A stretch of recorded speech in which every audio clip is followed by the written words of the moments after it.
my computer. All right, let's start over. All right, you ready? Yep. What's up, Plus Ones? My name is Rich from 56 Plus One, And I'm Eric from 56 Plus One. and we want to welcome you back for another episode of This is America.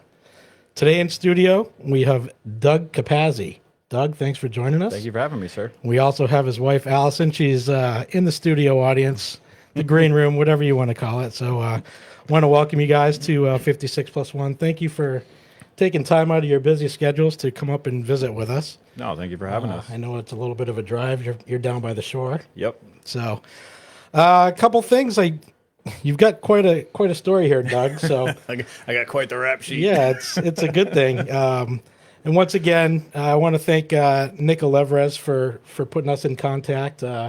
He's been a great source of Resources. resources for us, and I mean, there's a lot of great people in the circle, including you. So I appreciate that. I want to give a shout out to him for the Greek Freak, and I'm actually going to grab a Greek Freak beer in a little bit. He is a delicious piece of man He candy. is. He is. So, Doug, I just want to go over what I know about you, and then Okay. obviously the interview is going to be, let's get into the details on it. So I know Okay. you're an Army veteran. Yes, sir. You served 2 tours in Iraq. Correct. You're a father. Correct. You're a husband. Yep. That's it. Show's over. The show is over. So I understand you also work down at the sub base, right? That's in correct. Groton, Connecticut. Yeah, I work for Fleet and Family Support Center. Okay. Yeah. So- I joke and say that like my job and words are hard tonight. That's okay. I'm an overpaid camp counselor. So I specialize in life skills. So it's a non-clinical position where I'll pretty much just teach classes and guide and mentor sailors of all ages, whether you've been in for like 20 plus years or you've just been in for like 20 seconds, on how to live life in and out of the military. So it's non-clinical. So I pretty much just teach classes on like stress management, time management, communication skills.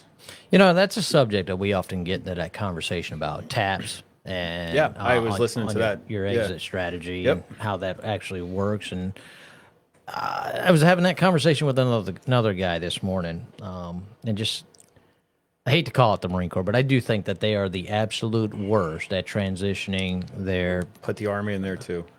Well, it's so I've seen a lot of just Marines having inability to. I don't want to say inability, just more trouble than other branches transitioning, right? And I guess that's from a mindset and understanding what the Marine goes in. And first of all, they separate out the Marine into something different than everyone else. And you're a Marine, once a Marine, always Marine.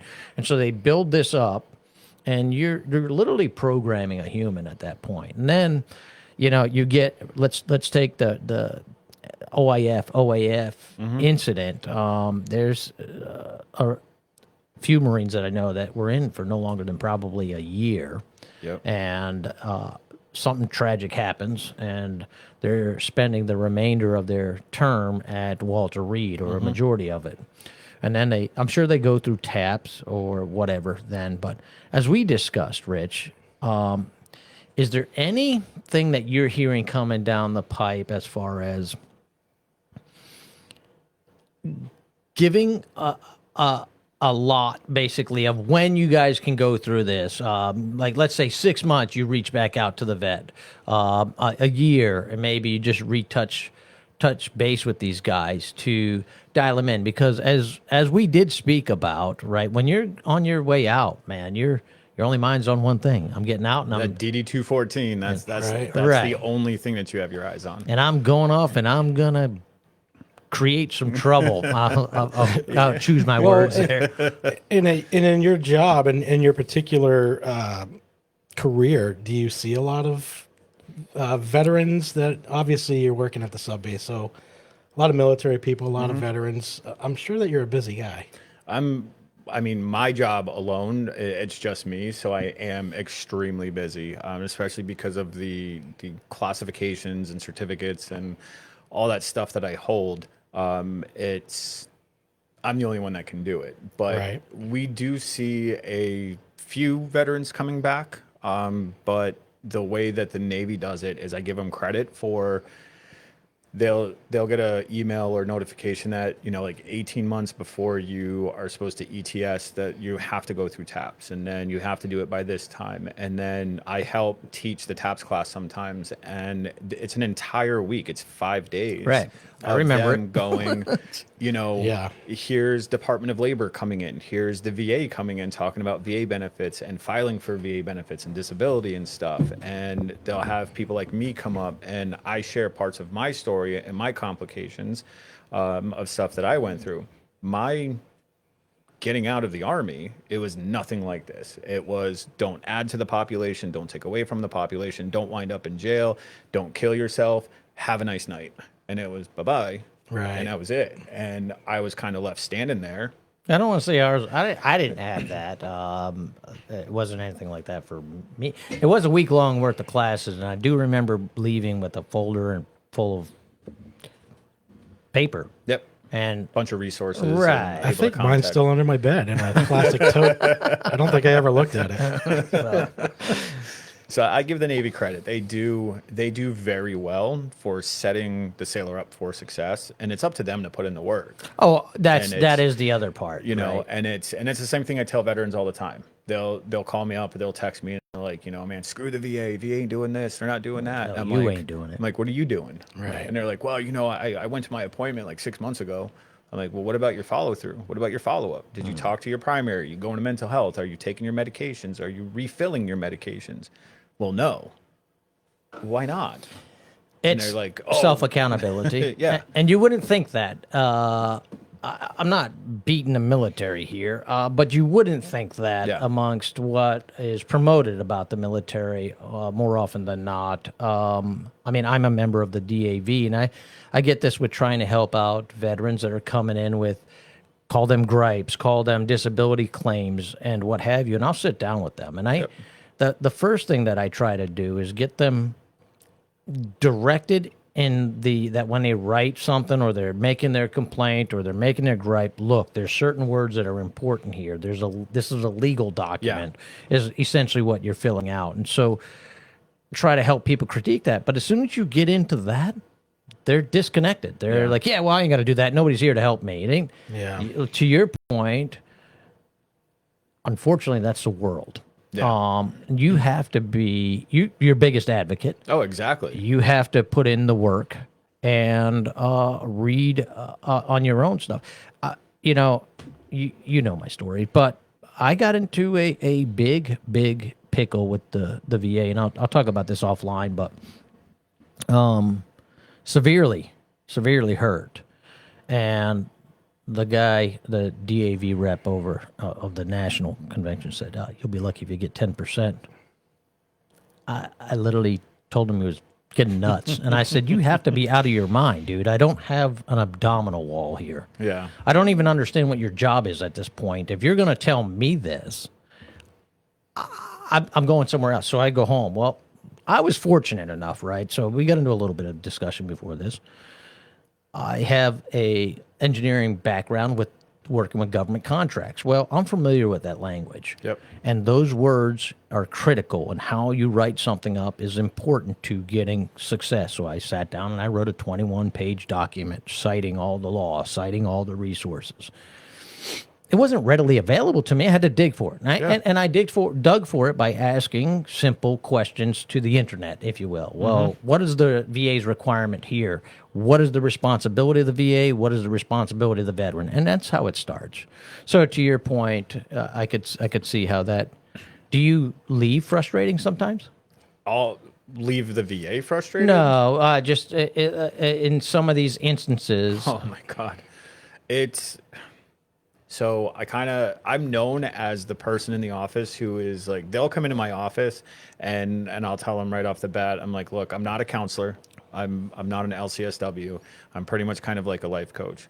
And then I say, I don't write anything down. Nothing gets logged in the system. The only time I call somebody in is if you tell me you're going to kill yourself or you're going to hurt somebody. Then I call for help. I said, other than that, you're free to say what you want. And I said, but please understand one thing. I'm not here to hurt your feelings, but I'm also not here to sugarcoat it for you. Right. Like, Well, neither was it in the military. I'm upfront and honest. And I had someone in my office today, just today. I got done teaching 4.5 hours, came in. I had somebody come in right away, and then immediately after somebody else came in, and they're sitting in my office and telling me all this stuff. And I'm like, whoa, hold up. I'm like, you have a decision to make. You're the only one that can make this decision. It's road A or road B. If you don't make a decision and you don't take accountability for what you have to do, why are you sitting in my office? And then he's like, I guess I just needed to hear somebody tell me that I needed to make a decision. And I'm like, are you kidding me? Well, that's how I appreciate communication like that. I direct, a forward, Right. and deliberate, you know? And I get it. Some people just need to hear, or some people need that reassurance that they're thinking on that correct path and they're not missing like an exit or something. And they'll come to my office and they'll just, talk, and I'll give them the real truth, the honest truth. But sometimes, like, I walk home or I'm walking out to my truck and I'm like, what happened today? I'm like, did I just enter the Twilight Zone? Like, is this guy for real? Are we working with And another, grown-ups? another thing that I think can be not controversial, but more problematic in a position like that. Number one, veterans have to realize that they are a protected class of citizen. So you got to be careful on the questions that you ask or invade or inquire about. Not necessarily that it could hurt you personally, but maybe it would. You could cross a potential line in your job field, and that's why your training is required. Yeah, it's very difficult. So it's a matter of asking the right questions, but more so a matter of asking the right questions and then getting to the self-accountability and picking up, as they say, what do they call it? Lacing up your bootstraps and picking yourself up. And look, that's the military in my mind, right? If you're out and alone and you've got something to battle out, you got to battle it out, man. It's only you. You're in the Army's case, you're the Army of one, and don't lose that focus. And so, yeah, and a lot of times too, it's the amount. We have to understand too that when someone gets like so stressed out, it affects our memory bank and it affects our mind and our rationalization, because like stressors and stress is going to affect our prefrontal cortex, and that's this part of our brain right here is where we handle all of our problem solving. So this is why when you get a stress headache, you feel it all in the front part of your brain. Well, a lot of the times, like, I just ask them questions to get them thinking. They're like, well, I don't know what I should do. And I'm like, what do you think you should do? And they're like, well, I was thinking about doing this. Do you think that's the right move? What are the repercussions of that move? Let's talk about that for a second. So it's more me asking them the same. They'll say something. bringing all the pieces into focus. And They then have the answers. Exactly. That's the thing. Everyone that comes in my office has the answers. Right. And that's what I absolutely love about it, is because I help them find those answers.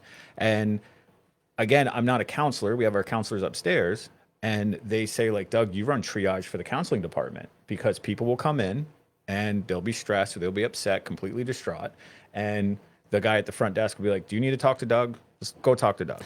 Like, he'll handle it. Don't worry Doug's about got it. a line outside his door right now. So people will come to talk to me, and then people will walk into my office crying. They'll walk out of my office laughing and joking. And then the guy at the front desk, he's like, what the heck do you do in there that completely changes their demeanor within 45 minutes to an hour? And I'm like, I just ask questions. Hey, you did it for me. I was crying 10 minutes before you guys showed up. I was nervous as hell. Now we're laughing and having a good time. Sometimes I think of that. You see that Batman and Robin cartoon where Robin's starting to say, but the COVID, and he's like, shut up. Right? So that's kind of, I don't know. That's just the way that I'm familiar with waking up, if you will. Be like, oh yeah, let's. But the thing is people respond to it. They love that. I've gotten so much feedback and comments saying that we love the fact that Doug is just upfront. He's honest. He's blunt.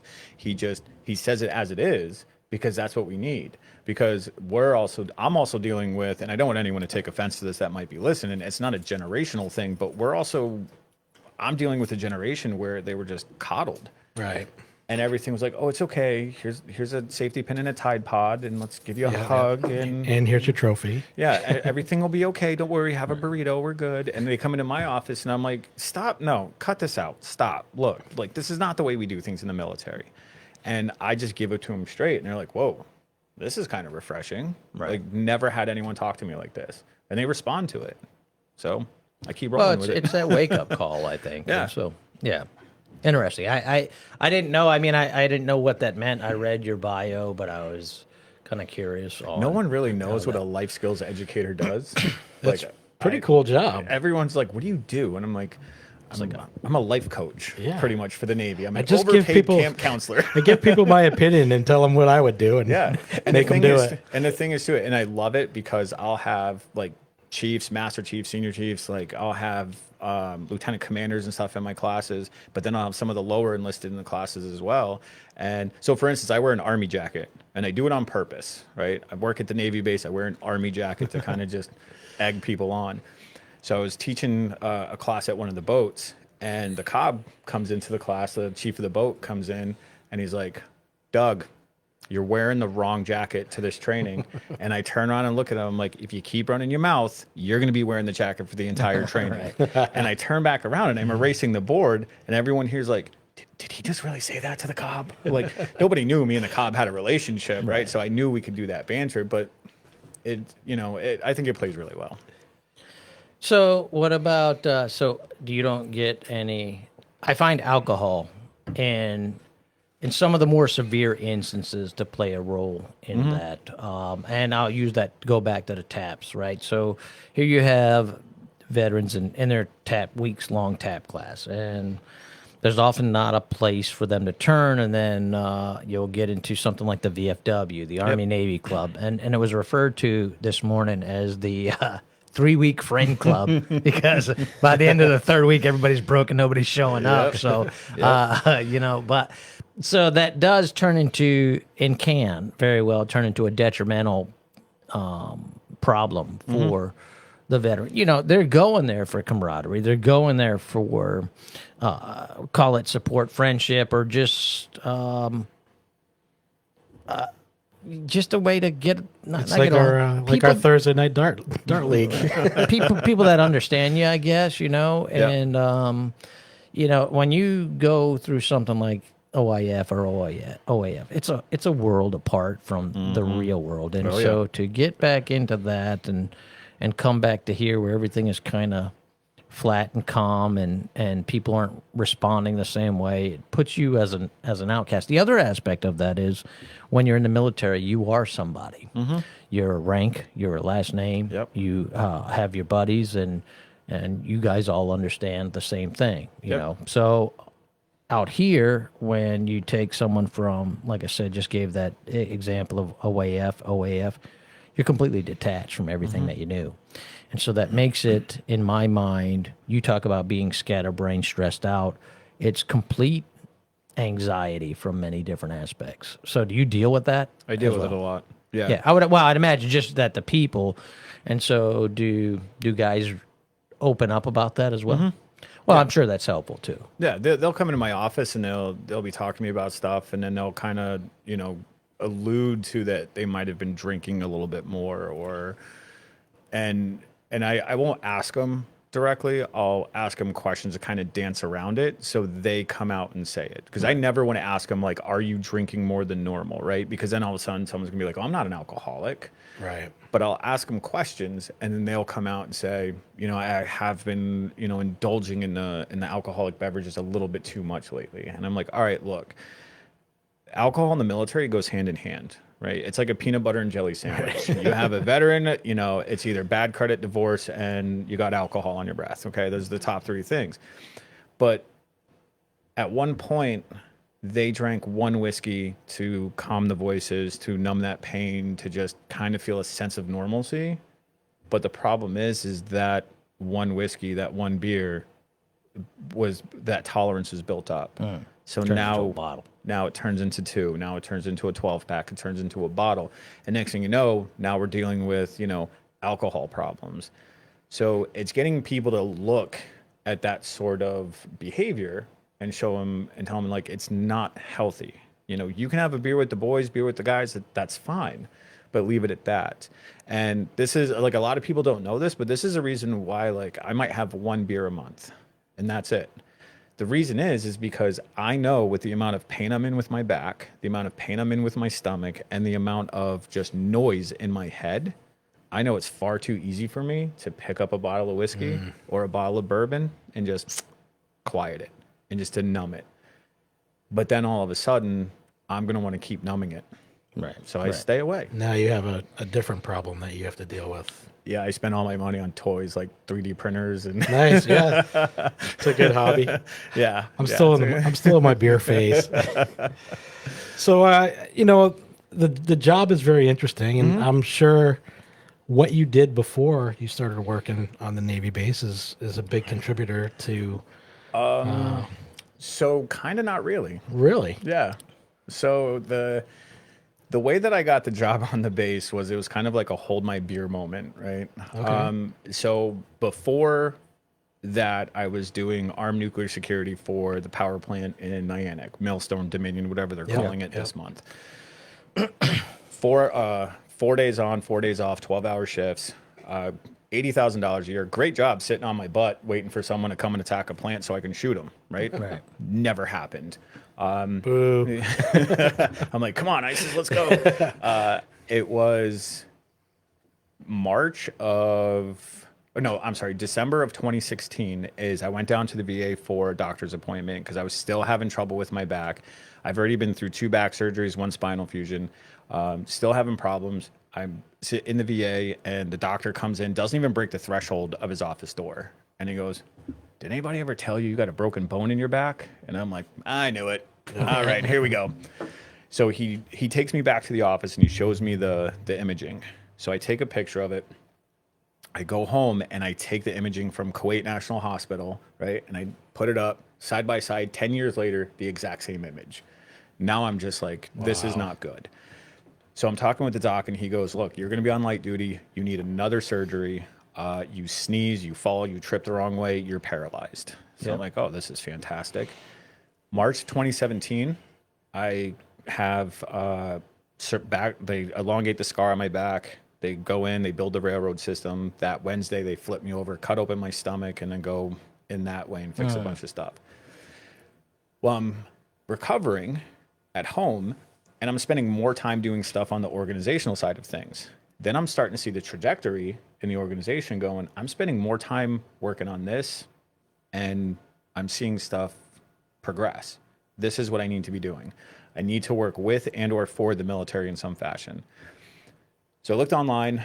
The New London Homeless Hospitality Center was posting a position for the homeless veterans. And I'm like, let's go. This is it, right? I apply, I get the interview, I'm talking with this guy, and he's like, you're fantastic, you're the exact person I need, you know, your connections, what you can do. And then he asked me the one question that I knew just was a nail in the coffin. He goes, where'd you get your degree from? Wow. And I went, U.S. Army, sir. I'm like, this is networking, talking to people. It's interpersonal skills. This is stuff that you pick up when you're in a third world country and you're talking to people with language barriers and you're making missions happen. And he goes, oh, well, I was kind of hoping you had a degree. And he goes, all right, you know what? That shouldn't be a problem. We'll call you.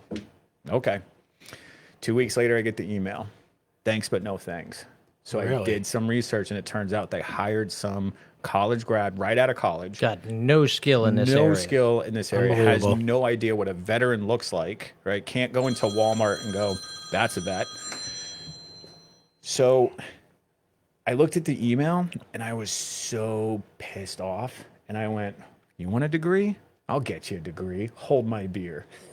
Contacted Voc Rehab, and got them on board. Started working stuff for my GI Bill. And January of 2018, I quit my job at Millstone and started going to college full time. I went from like $80,000 a year, sitting on my butt doing nothing, and went down to less than minimum wage, just like that, and went to college full time. So back to eating bologna and studying.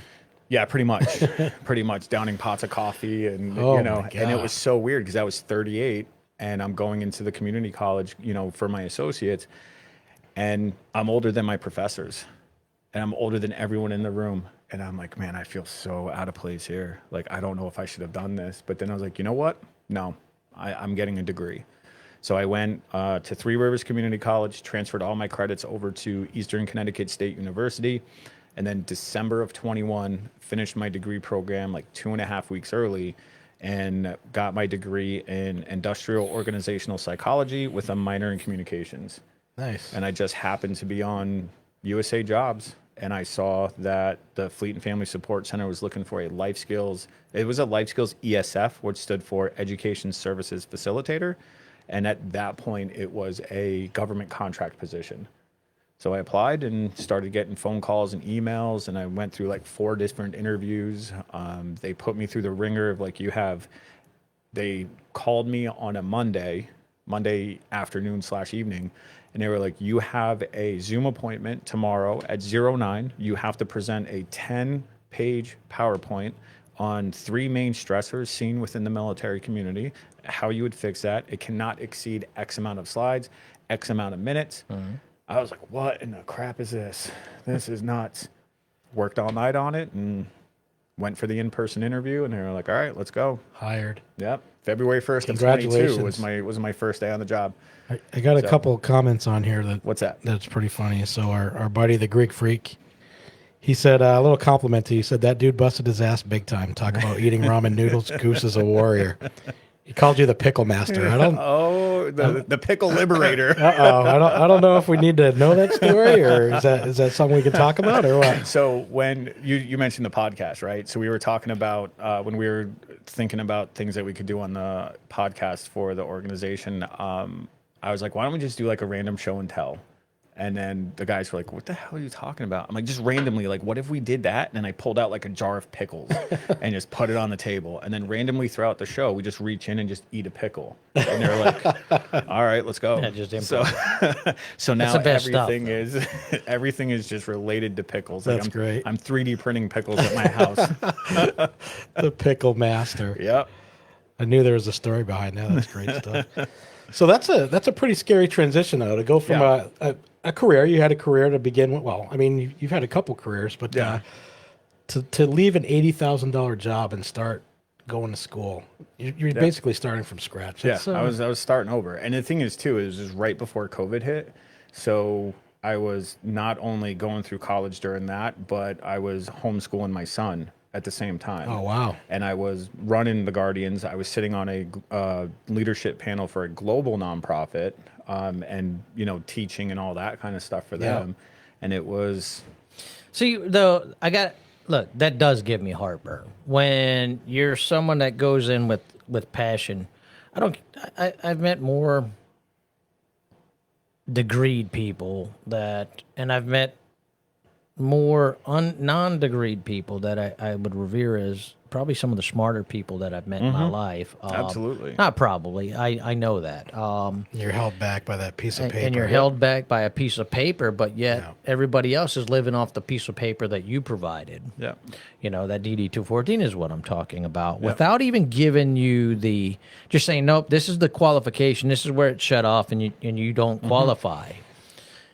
The person that is passionate about what they do, and at least, I mean, that should be up to the interviewer, first of all, and say, all right, listen, I like this guy.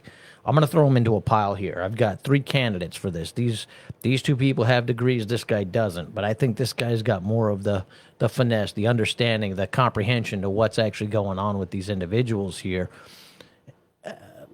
Why not pass an offer by him and say, listen, here's the contingency. You've got the job, but within 3 months, you have to be going to school to get the degree.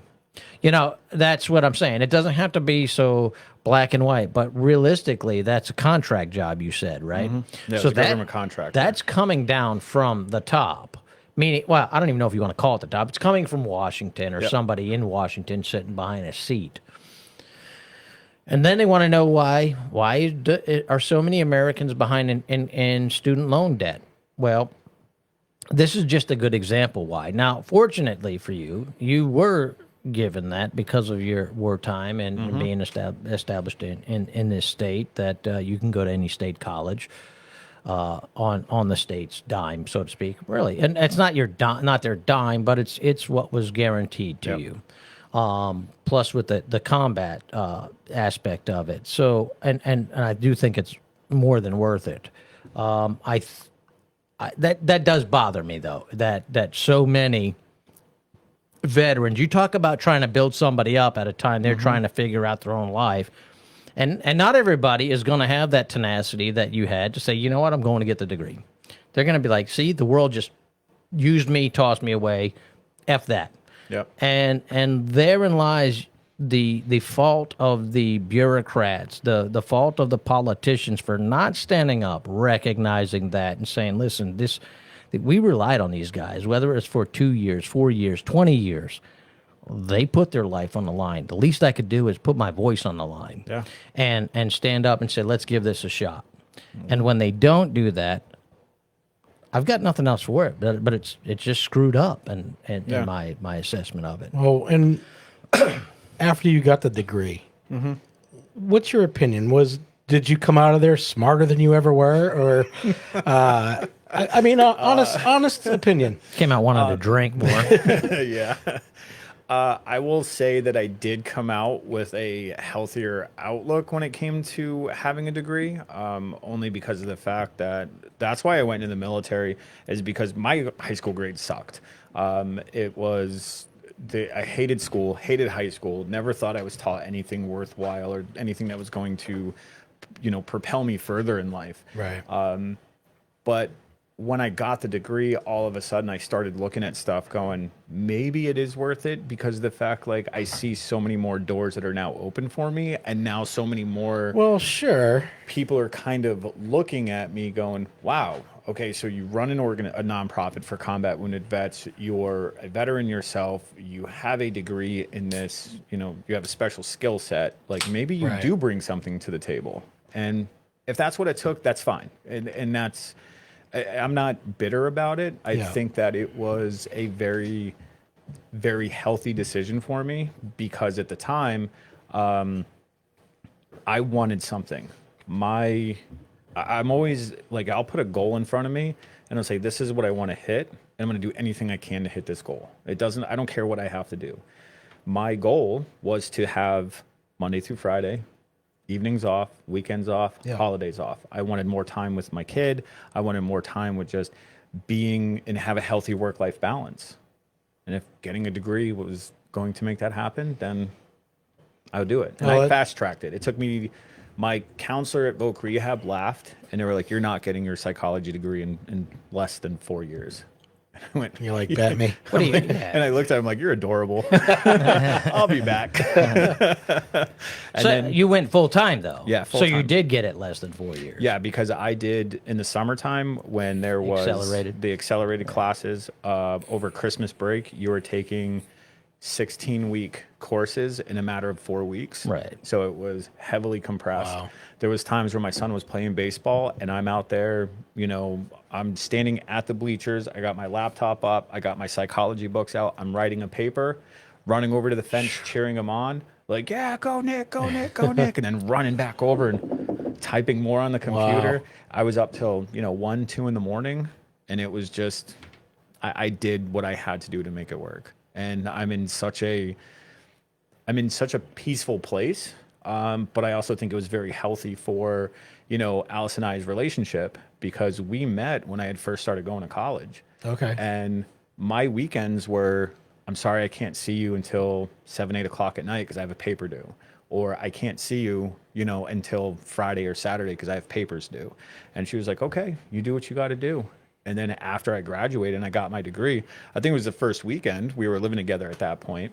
And Saturday morning, we're sitting on the couch and she goes, so what do you have to work on today? And I'm like, I don't have any papers to write. I'm not sure what to do. Yeah, it's like, it's kind of like Talladega Nights where I'm like, I don't know what to do with my hands. But it helped us in our relationship because there were sacrifices made on both of our parts. And it just helped us grow as a couple and helped us grow as a team, because she would turn around and support me and then I'd turn around and support her and stuff. And Oh, and I'm sure, and I'm going to speak for her. I'm sure that's attractive to her to see a guy that you've got your shit together. Here you are trying to better yourself. You're going to school. You're making sacrifices that, you're not a 17-year-old kid at this point. So, there's something to be said for that. it might have That's been. very I don't know. impressive. I think she just likes my bald head. Bald heads are sexy. They are. So, I want to get into the Guardians of the Purple Heart. Yes, sir. Probably to wrap up the podcast, but before that, I'd like to talk about your childhood. And I understand your father was a career Navy veteran. Yep, he did 20 years. And so can you tell me what that was like growing up and what led you into joining the Army? I know you briefly touched on high school and not so good grades and everything else, but take us back. I was born in Norfolk, Virginia. And then my older brother, Chris, was born in New York. I was Virginia, my brother, Steve, in Scotland, and my brother, Matt, in South Carolina. So there was a lot of moving around. Never really at one place for more than 3 years. He was surface, but he was out on deployment when we were in South Carolina. And I remember my mom coming home one day, and she was like, "Guys, your dad's coming home early, but you can't jump on him." And we're like, "Wait, what are you talking about? Dad's coming home." She goes, "He was injured on the ship." And turns out what happened was when he was down in the engine room, they were hoisting something up to replace some part of the engine or whatever. Yeah. And I guess the chain fall had broke. And my dad was kind of like standing under it. And then when he heard the snap, he looked up and looked down and he saw someone junior to him underneath it. Well, he pushed him out of the way. And when he fell on his stomach and the thing fell right on his back. Whoa. He hurt his back pretty good. The corpsman said that if he didn't have the belly, he probably would have snapped his back. So my dad said, my belly was like my shock absorber. So he always joked about it.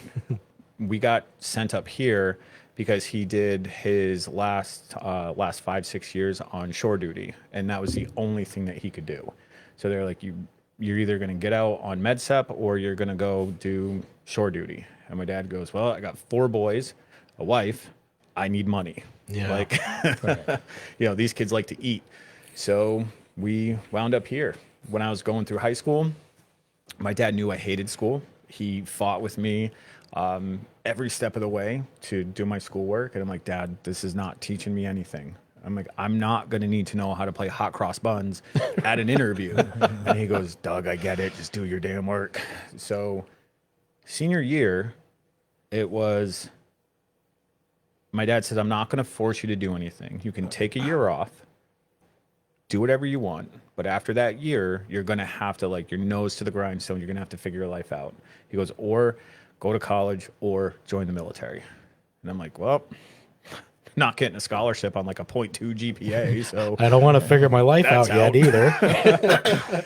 So I started looking in the military, started seeing what the Navy did for him. And then I started talking to recruiters and talked to the Marines. And I was like, all right, it's a possibility.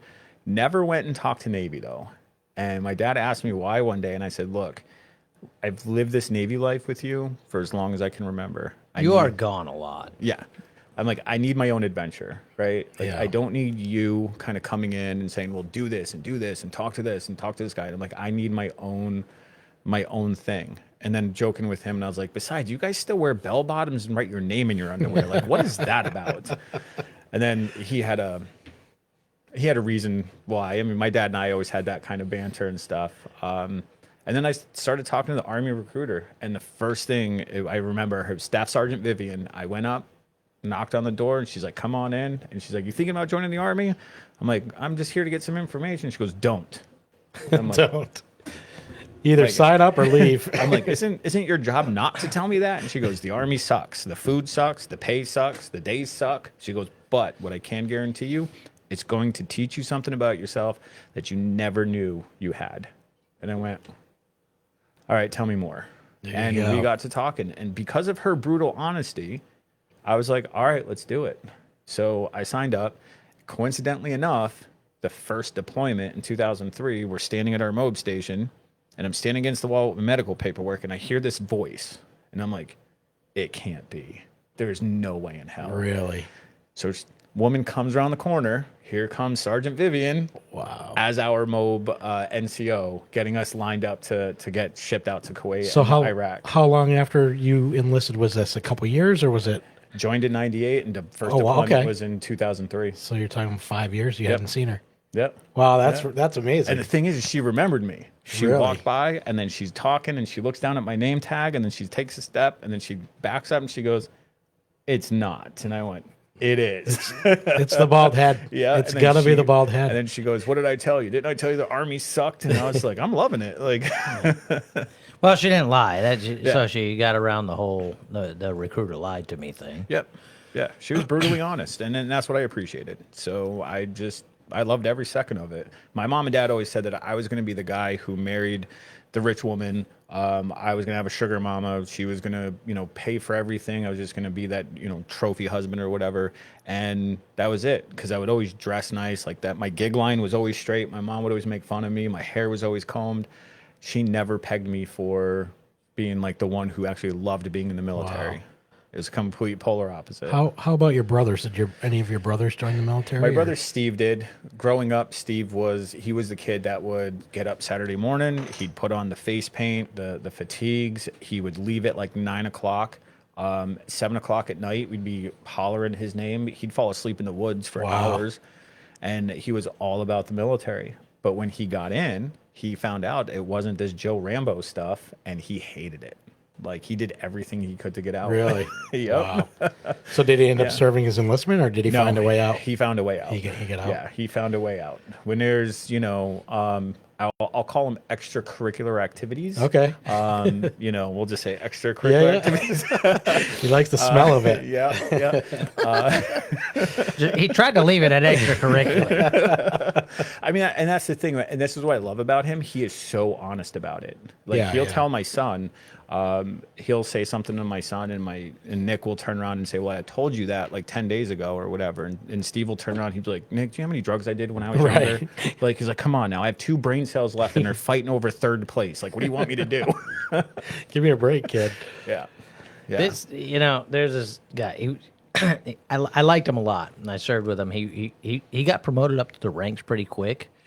He made sergeant faster than everybody, and he hated being in the Marine Corps. And I was like, Smith, what are you doing, dude? You got promoted faster than anybody. He would smoke weed, and I'm like, what are you doing? I was like, if you get kicked out, what are you gonna do? And he goes, dude, I'm gonna pimp pies. I'm like, what? He goes, you know how much money I can make down in Florida? He was from Florida, so he had the beach style mentality, right? And he's like, do you know how much money I can make down in Florida pimping pies? I'm like, what do you mean pimping pies? He's like, selling pizza, man. Yeah. And I'm like, so wait a minute, your whole goal is to be a pizza delivery guy at the end? He's like, yeah, dude. Yeah, And Smoke weed and sit on the Make beach. pizza. Yeah, So- whatever. yeah. And that's the- I always wondered what happened to that guy. I never found. I did like him though. He was pretty funny. He's still under a palm tree in Daytona Beach, Probably. yeah. leaning on a pizza box. Yep, exactly. So yeah, 2003 was my first deployment. It was crazy.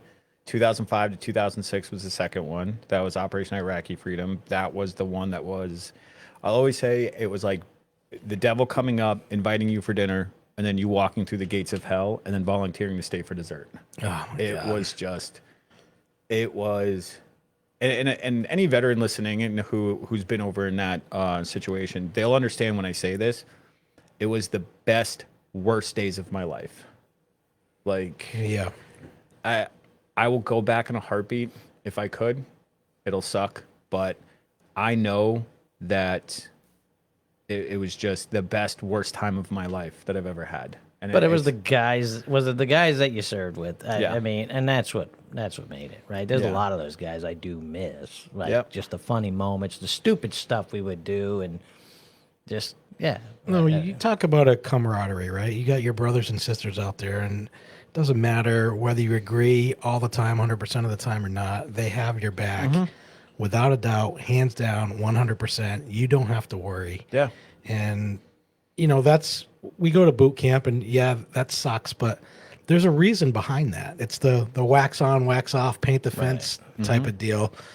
They break you down, they bring you back up, and you can deploy with any unit, any squad, whatever the case may be, and they're going to have your back the same way as the guy that you bunk next to every night. You know what I mean?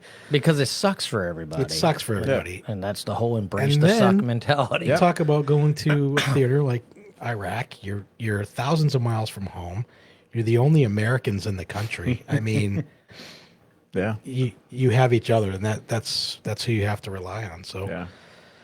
Yeah, I mean, I haven't been in combat situation like you have, and I know we'll get into some of that, but that is one thing that I really miss about the military Yeah. is the camaraderie. It's the brothers and sisters that you meet that within the course of 6 months of being stationed with them, they're friends for life. Yeah. They really are. Yeah. And I'm sure you keep in touch with a lot of people. I keep in still. touch with a few of them. There's a few that, we were close, and then family and stuff, you kind of like drift apart and you go your separate ways. Right. But then like you do find that moment where you kind of like do reconnect, and it's kind of like this just connection and disconnect. Right, Connection and right. disconnect. But the thing is what I absolutely love is it doesn't matter whether it's 2 days or 10 years that go by and you don't Right. talk to someone, that conversation picks up like right where That's it it. left off. That's it. And like, there's one guy from my unit that we still joke. When we'd gotten back, this is when Nextels were still a thing. And Okay. he's from Boston, and he drove down to go to the casino. Well, he was like, I'm going to be at the poker table, so just come and find me. Well, at the time in Foxwoods, there was a second level that overlooked the poker table. So I'd kind of sneak in, I wouldn't tell him I was there yet. So I'd like walk around and I'm looking down and I'd see him at the poker table. And then he had his Nextel in his pocket. And I'd pick it up and I'm like, beep, beep. I'm like, the guy's holding it too. The guy's holding it too. All of a sudden he's like, what the hell? He got escorted out of the casino a couple of Oh times. man, Or escorted off the table. And every time I talk to him, he's like, you and that damn Nextel. Like, I will never forget that. like thanks, buddy. Yep. Yeah. But it was cool though. Like my unit was we were a combat stress unit. So this is where like my Army background kind of plays into my current role. Is our unit was medical, but we were like all head doctors. There was psychologists, psychiatrists. We'd have field hospitals set up. I think it was in 2003. Did you guys hear the story about how this Marine unit went into a graveyard or gravesite or like a cemetery, like the one across the street? Yep. So the Marine unit is basically traversing through this cemetery. Well, the insurgents basically were hiding about 500 yards within the cemetery behind the headstones. When they came up to a certain point, they were ambushed.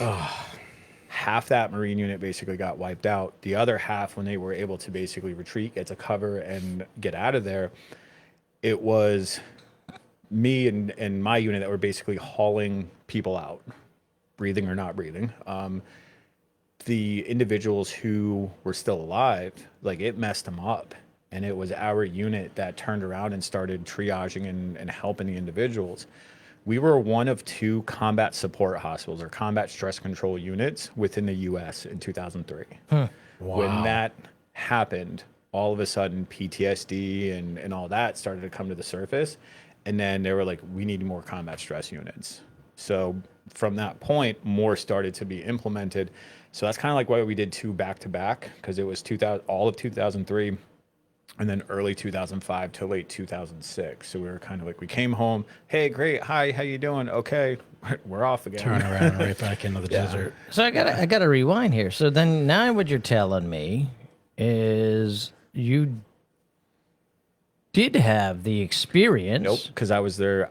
I didn't. I had the experience of sitting in classroom training and all the formal training from them. I was the unit's mechanic.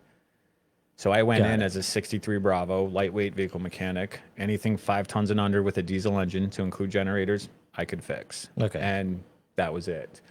So I was basically their grease monkey at this point. Did all the driver's training, qualified everyone to drive the Humvees, 5 tons, deuce and a halves, and the LMTVs when they came out. Then I tacked on vehicle recovery onto that, because I'm like, well, if I'm fixing them in the field, might as well recover them when they're broke down. And then the second tour, right before we left, I was cross-trained as a combat lifesaver. So I'd go out on missions, either fix the vehicle, tow the vehicle, or plug bullet holes in people. Wow. And then it was a quick reaction medic. So we would help all the non-life threatening stuff. And then once like you had bullet holes, I'd patch you up, get you set, pat you on the bottom and say, all right, go to that Humvee, we're going to get you out of here. When there was no one else to help, then I would jump over and help the combat medics. I was doing tourniquets, popping IVs, calling in 9-line medevacs, and then basically just getting people out of the combat zone and basically up into the bird and then out. Do you know any guys from around here? A few. Micah Will and Taconis? Yeah, Micah. Yeah, he was one of our Purple Heart recipients. Wow. Yep, I know Micah. Yeah, he's out of Coventry. He got that license plate that says blown up. Yeah, yeah. Yeah, Still I got know a sense of Micah. humor. Yeah, that dude's He been was through- literally blown up. Yeah. By an RPG. Yeah. Unbelievable. Yeah. And that dude's been through some stuff, and his outlook on life is just, it's fascinating. I tell people, like, I did get injured my second tour, sustained a back injury due to a mortar blast. Injury didn't present itself until the next morning, so I was never awarded Purple Heart or anything, which is fine. I'm not, Yeah. it doesn't really You're matter. not to in it me. for, yeah. Yeah. Right. There's a lot of veterans out there who were injured, but were never awarded the Purple Heart. Interesting. And my opinion is, if you are a veteran and you suffer from PTSD that stems from your time in combat, you should automatically be awarded the Purple Heart. Like, I get there are people that might, disagree with that, but at the same time, like, we have to remember that, again, not all wounds are visible.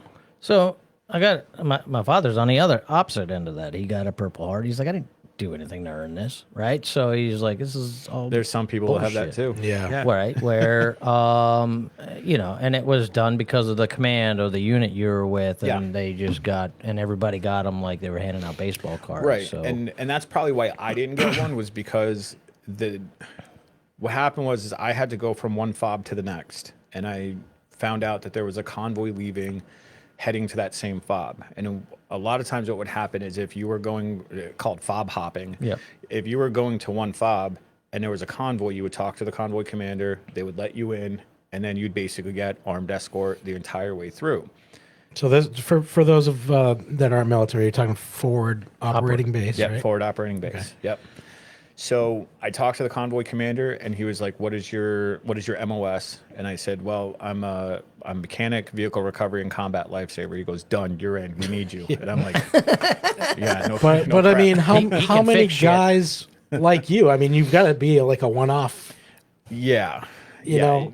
Everyone will say, like, we're all trained combat lifesavers, but when you're, given that CLS bag, and then you are the one they are calling for, then yes, you are the legit combat lifesaver. Right. So when the commander heard my skill set, he was like, "Yep, you're in. Be here at whatever time." So we were going through a familiar part of town. Someone's tire, something happened with it where it like wasn't retaining air through the CTIS, which is the central tire inflation system on the Humvee. So it wasn't keeping air. And they were like, "Capazzi, we need you to fix this," over the radio. So I was like, or they called my vehicle and they're like, "Cap, we need you to fix it." And I'm like, "All right, go up, half mile, pull off to the right. If you can, give me some space so I can get this replaced." I had gotten changing down a Humvee tire down to like 12 minutes. wow. And those things are huge. Those things are like 400 pounds. And the rims are are super heavy. It's steel belted rim. You have the central tire inflation system built in, which adds like another couple 100 pounds. These things are not easy. Wow. So the way that you put the new tire on is you kind of, when you pull the tire off, you kind of sit on your butt, and then you kind of shift your legs or shimmy your legs underneath.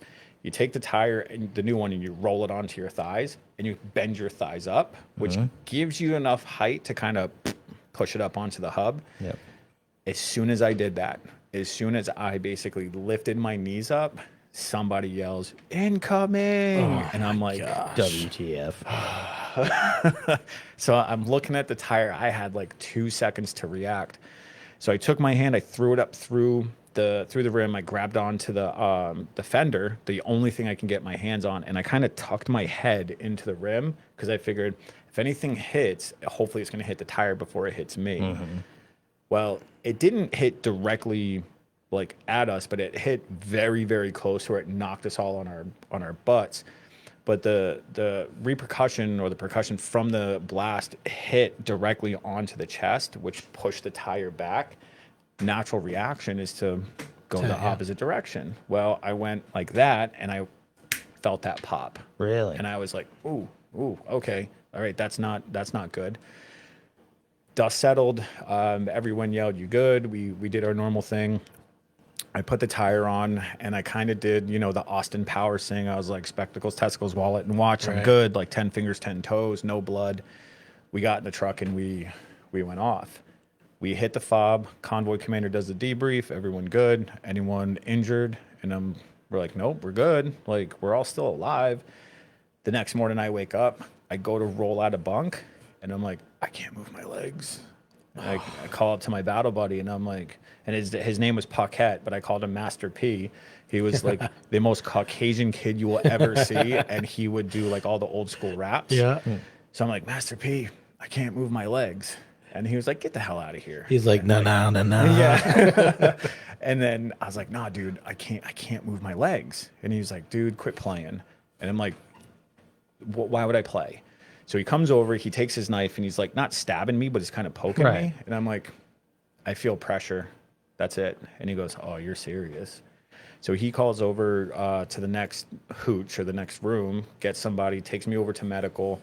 They start working my legs back and forth. All of a sudden, everything from the waist down starts to feels like it's numb, it's tingly, like it's falling asleep. So I started getting feeling back.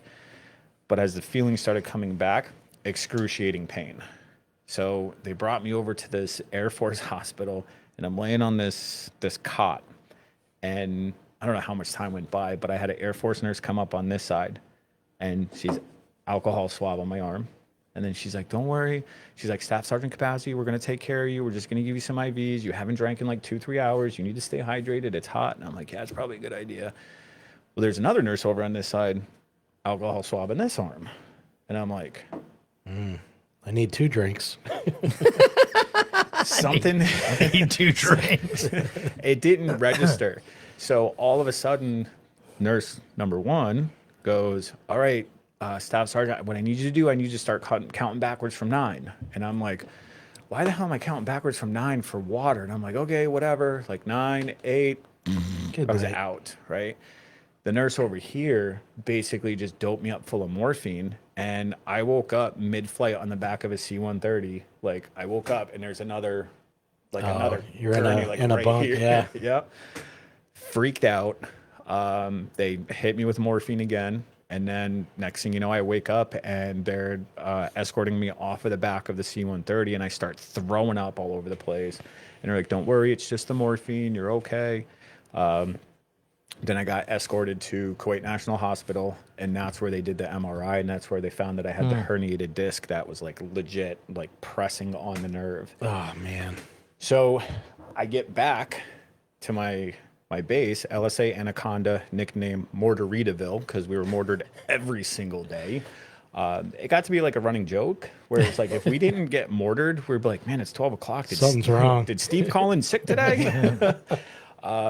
My first sergeant comes up, and I always say it was like the messed up version of the military matrix I've ever been in. So we sit down, and he goes, I got 2 folders. Folder 1 is your ticket to Germany and your ticket to Walter Reed to get back surgery. And I'm like, okay, what's folder 2? And he goes, folder 2, I send you to Baghdad. You get an experimental shot in your back. You lay low for 48 hours, 72 hours, whatever. No way. And he goes, and you come back. No And I'm way. like, so I looked at him and I'm like, Walter Reed, Germany, home. Lab rat. I'm like, experimental shot in a Lab rat. field hospital in Baghdad. He didn't offer you 800 milligrams of Motrin? No, we were way past Right. that point. Like, I changed my socks, I drank water, I had the Motrin, I'm done, right? Once you're done with that, you get 2 choices. You get 2 folders. So I sat there and I thought about it, and I said, I'll take door number 2. Whoa. And he looks at me and he goes, I know you're not the brightest bulb in the box. He's like, but I didn't think you were that stupid. I'm like, no, give me folder number 2. You don't want to leave. You want to stay. So he asked me why. And I told him, I said, Top, look, this is my second deployment. I know how to get through all this. I don't know the complexity of what we're going to run into, but I know how to handle the day-to-day. Everyone else in the motor pool with me, this is their first deployment. So before we had left, I had talked to those families, and I said, I am coming home with your son or daughter. And I said, if I go home, I am not fulfilling my promise to them. And he's like, yeah, but extenuating circumstances and blah, blah, blah. I'm like, then you should have never offered me folder number 2, because that's what I'm taking. Wow. And he had a few choice words for me. And I said, well, you gave me an option. This is what I'm choosing. So give me the folder. I'll leave for Baghdad in the morning. left for Baghdad, got the shot, and then I was back to work like 72 hours later. Really? So it worked. With a bulging disc? Yeah. So basically, what it was kind of like a steroid or cortisone or what I don't know what it was, but and I saw it. I was laying on the gurney, and they did like local anesthetic, so I really didn't feel too much of it. And I'm watching it on a screen, right? And they had like a ultrasound, I think it was. Yeah, they can see the needle going into So the... I'm watching the needle. I'm like, ooh, that doesn't look fun. And you felt it hit, but then when you felt it hit, there was like so much relief. It was like, oh, okay. It was But immediate. the disc is still bulging. Yep. Doesn't matter whether you can feel it. It's fundamentally and functionally Well, that's the inoperable. problem. Yeah. Yeah. That's why they called it experimental. They masked it. Well, They put a right, Band-Aid but on your whole body's still, the nerve is still intact and inflamed. Yeah. You just yeah. can't So feel where it. are you at? Well, you said you went through a surgery. I went through 3 back surgeries and 2 Yeah, spinal there fusions you when I go. got out. Wow. Yeah.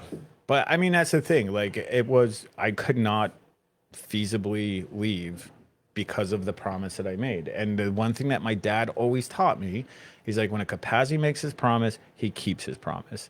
And when I told that family or those families, I promise I'm coming home with your sons or daughters, it was like, if I didn't do that, then I better be dead. Wow. So I was like, okay, this is what I'm going to take. And I'm paying for it now, but I don't regret my decision. Yeah, I'm all about keeping my word, man. 100%. I don't know, with a broken back.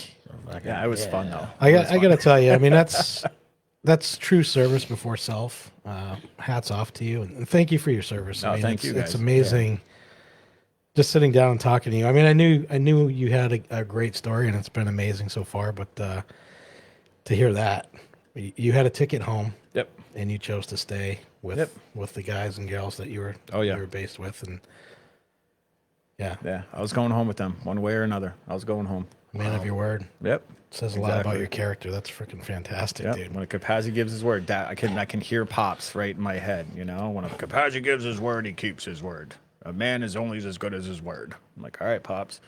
Yeah, for sure. I was like, all right. So how much longer did you stay in Iraq after you had that experimental? So that was May 2006. We got back in August, early September of 2006.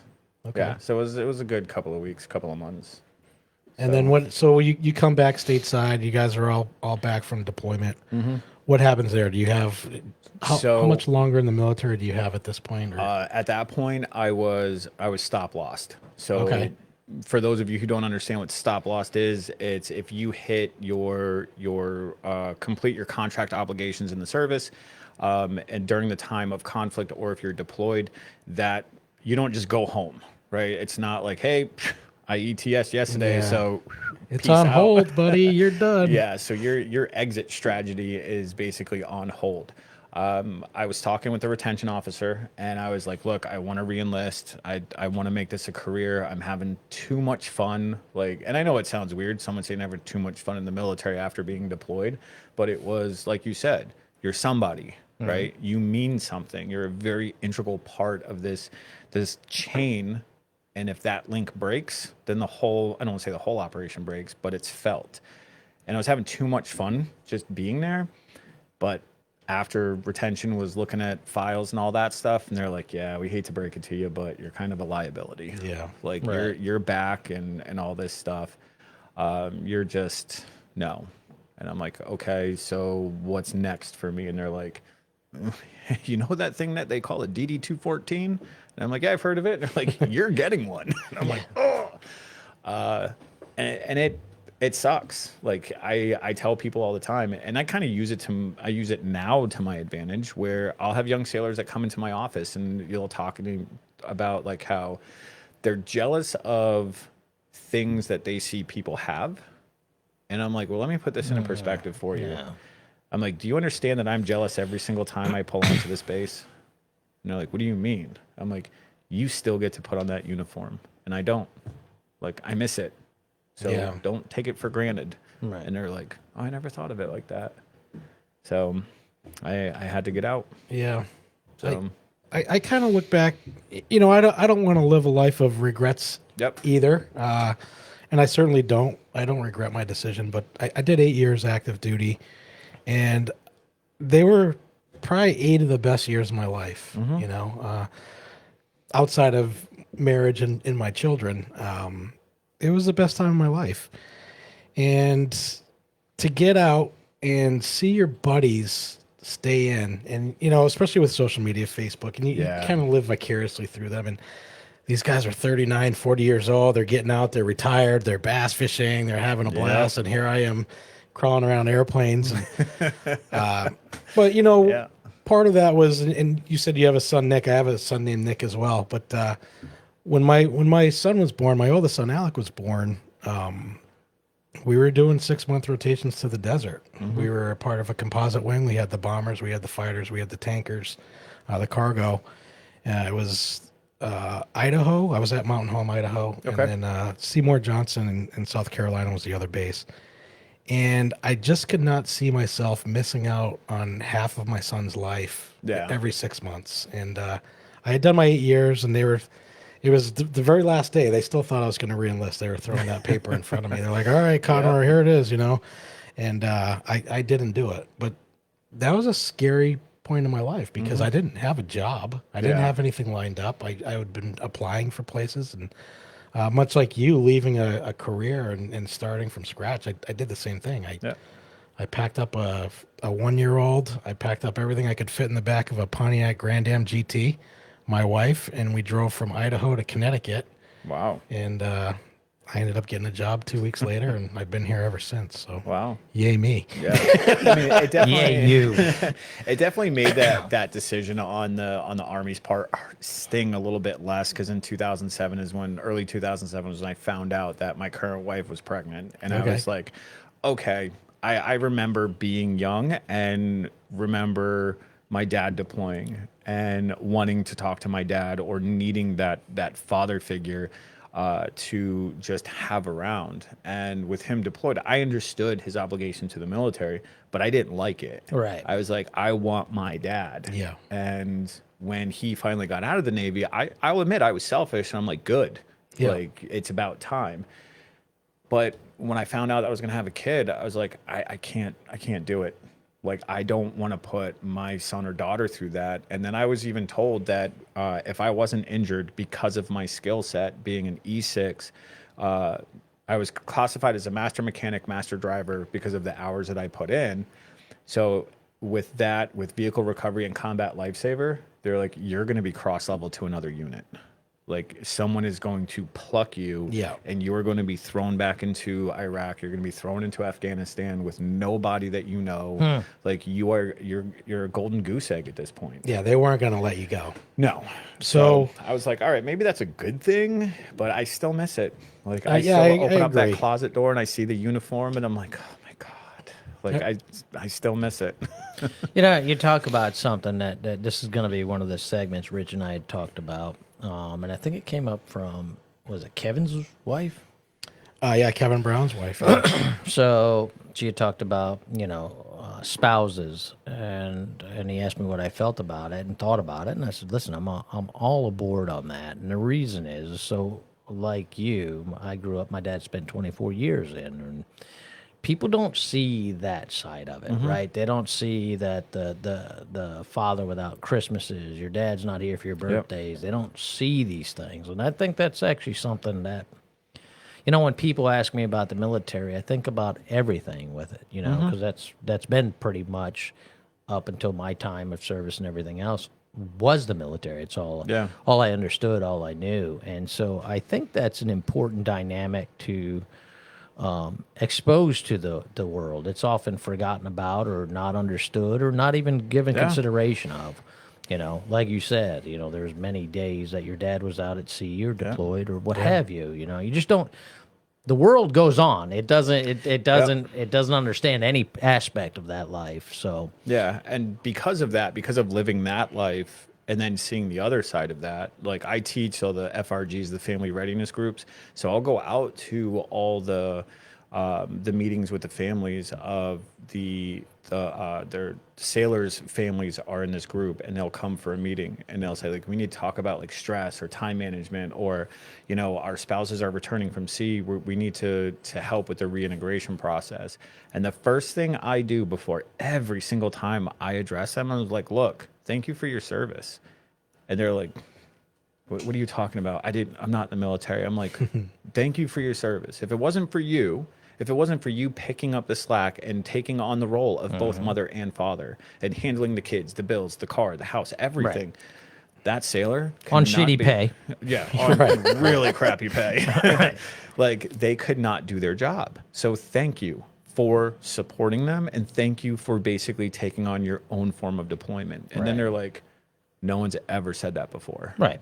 They probably not given much thought about it to themselves too either. So. Well, they're the forgotten heroes, you know, and really, without the support system, it wouldn't be the spouses that are. Look, I couldn't have gotten deploy. through 2 deployments without my family. Right. I see my mom in the chat, and I know she's going to chuckle about this, but like, my mom makes the best beef jerky, and her and my dad pretty much made, I think it was 80 bags of beef jerky, and then shipped it overseas. Wow. And that was a big hit. I used it as currency. There you go. And it was like, I'd go up to the parts counter. I'm like, look, I need 10 CV boots. I need this. And they're like, Cap, we can't get it for you for at least a week. And I'm like, a week? How about this bag of jerky? I'm like, what are you doing? So then they turn around, and I'm just like, you sure a week? And they're like, yeah, can't do it for a week. So I take a bag of jerky out of my cargo pocket, and I'm just like, are you sure a week? And they're like, well, looking at the computer, I'm like, 4 days. And I'm like, oh my God, these guys are killing me. Take out 2 more bags. Man. And then I'm like, are you sure 4 days? And they're like, for 1 more, I can get it for you in an hour. And I'm like, get out of here. Right. But if it wasn't for them basically being there on that end and understanding that I signed up to do something, and rather than, them being or having any animosity towards it, it was their support saying, look, whatever it is that you need, we got it. And letting me go off and do what I wanted to do for my life. And it was without their support, it was... Hats off to your mom and dad. I mean, it was everything. Yeah. It was very everything. important. People don't think about it. Yep. One more question here with another guy. You know a guy named Ryan Dion up here. Ryan Dion. Marine, missing leg, OIF. He's a Purple Heart guy. Sounds very familiar. Tall, 6'5". Yeah, he's my neighbor. So really, give him my information. Yeah, because our organization can help him if he needs it. Oh, well, he's been out now for 15 years. Look, we've helped all Vietnam vets. Right. Like, it doesn't matter. Yeah, like, no. I know. Heart, I was just trying to like. The name Dion does sound familiar. I mean, him and Mike hung around with for a while. Pretty compact with each other. We're going to a lot of veteran events, golf events, Purple Heart, whatever. They were running around a lot together. So I just didn't know if you knew him. It's possible. I'm pretty sure we might have passed each other's, we might have crossed our paths and had a conversation. Yeah. I'm kind of bad with names. So, like, if I don't give you a nickname sometimes, like, I'll forget, like, who you are. Right. But, yeah, I'm pretty sure we might have talked. Yeah. But. Yeah, it's got to be a fairly small community, especially in that Purple Heart aspect. It is a very small community, but it's a very humble community. It is one of the hardest parts of this organization is to find a Purple Heart recipient to step up and say, yeah, I could use some help. Yeah. Well, I mean, you got to look at military people. There's a lot of pride, independence. Yep. To sit back and admit that you need a hand it's not easy to do. And, you talked about that before when we were on the phone about veterans needing help. And, especially in your aspect, in your line of business now, you probably see some people that are pretty down in the dumps, you know, and it's more common than most people probably realize. Yep. You talk about the 22 veterans. Oh, yeah. 22 suicides a day. Yep. On average across the United States. I mean, to me, that's an astronomical number. It's not even accurate. It's more than 22. Right. It's the VA did a study, and they said it's more than 22, but on average, it's 22 a day. So it's, yeah. And as I told you, I mean, I don't know how much more time Oh, we we're but free. as I told you on the phone, like I almost became part of that 22. And it was, Mom, if you're listening, like if you're still listening, just Mute. know, like, no. Like, there's going to be a part in here where like she doesn't know this part of the story. But so when I came back from my second deployment, or before I even say that, my dad raised us, 4 boys, raised us as you're a man. You don't talk about your problems. You dig your heels in the dirt. You put your head down. You're a Capazzi. You take care of your family. You put food on the table. You protect your wife. You protect your kids, right? You are there as a protector and a provider. Okay, Pop. I'd come in. I'd have a bone sticking out of my arm, right? I'm like, Dad, I hurt. And he's like, rub some dirt on it. Okay, Pop. And he was the definition of an old school salty sailor, right? If he wanted to, like, he'd be like, if I wanted your opinion, I would have asked for it. Or if the Navy wanted me to have a wife, they would have given me one in my sea bag. So that was the narrative I listened to and what I thought to believe growing up. Okay. Go through the second deployment, come home. I start to see friends stop contacting me. I start to feel like an outcast. I start to feel like I don't belong. Sometimes I felt like I didn't even fit into my own family. Like I just felt weird. I still felt the love and the acceptance, but me personally, I was like, I feel like I don't belong anymore. Did you feel numb to it? Very numb. Like I felt numb to everything. So after a while, like I noticed that my marriage started going downhill. The word divorce was being thrown around. This is when my son was born, and I remember I went biking up in Vermont with two of my brothers and a friend, and I'd come home. I'd left Friday. I come home Sunday, and I open up the door, and there was trash all over my house. The house was empty. I go to the bedroom. My son's room is cleared out. Oh, man. I go to my bedroom. There's a bed and trash all over the place. And I'm like, all right, this is it.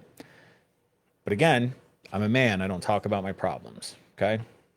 I don't talk about it. So I carry on. I pick up the pieces. I put everything back together, clean everything up.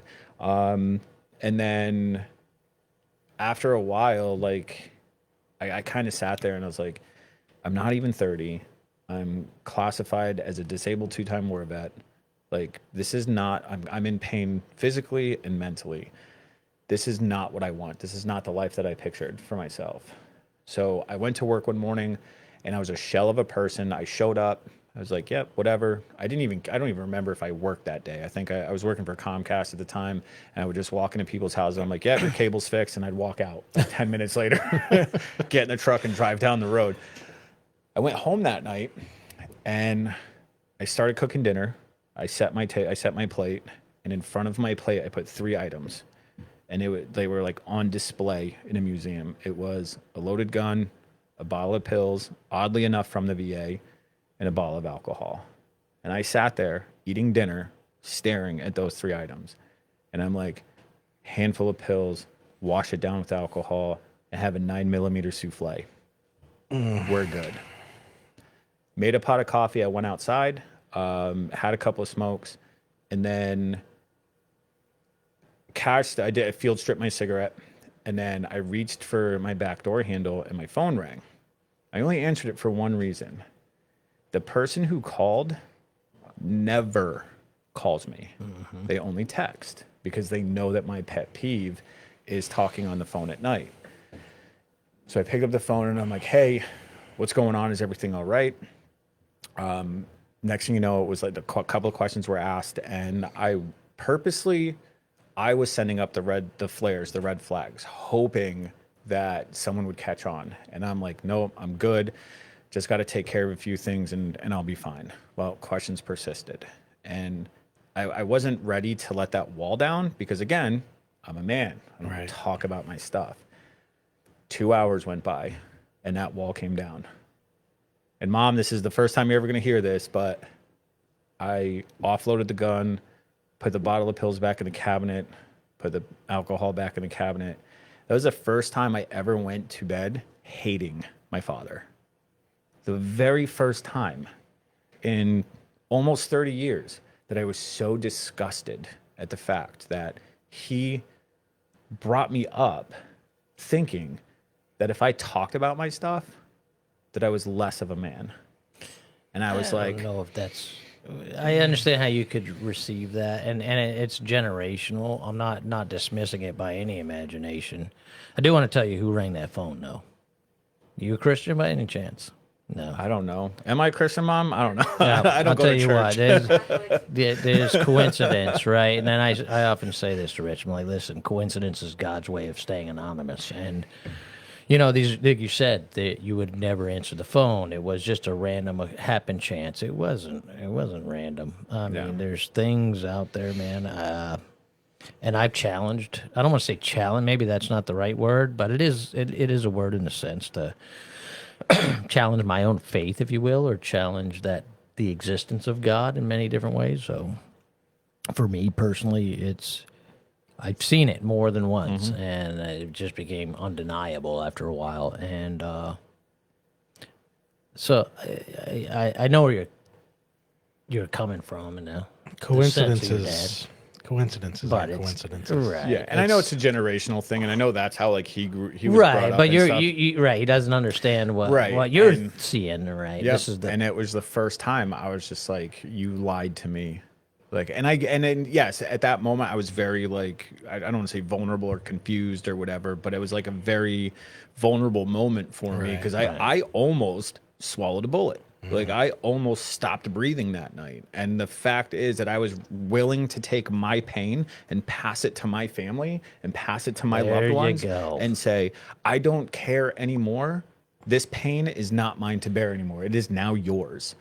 And that really just irked me. That But on the same sense, though, you know, you said some of the other things your dad said, right? Take care of your family. Mm-hmm. Okay, was that taking care of your family? no. So, albeit, I was pissed off for a lot of reasons. right. I don't discredit that, dude. But I'm glad you're with us.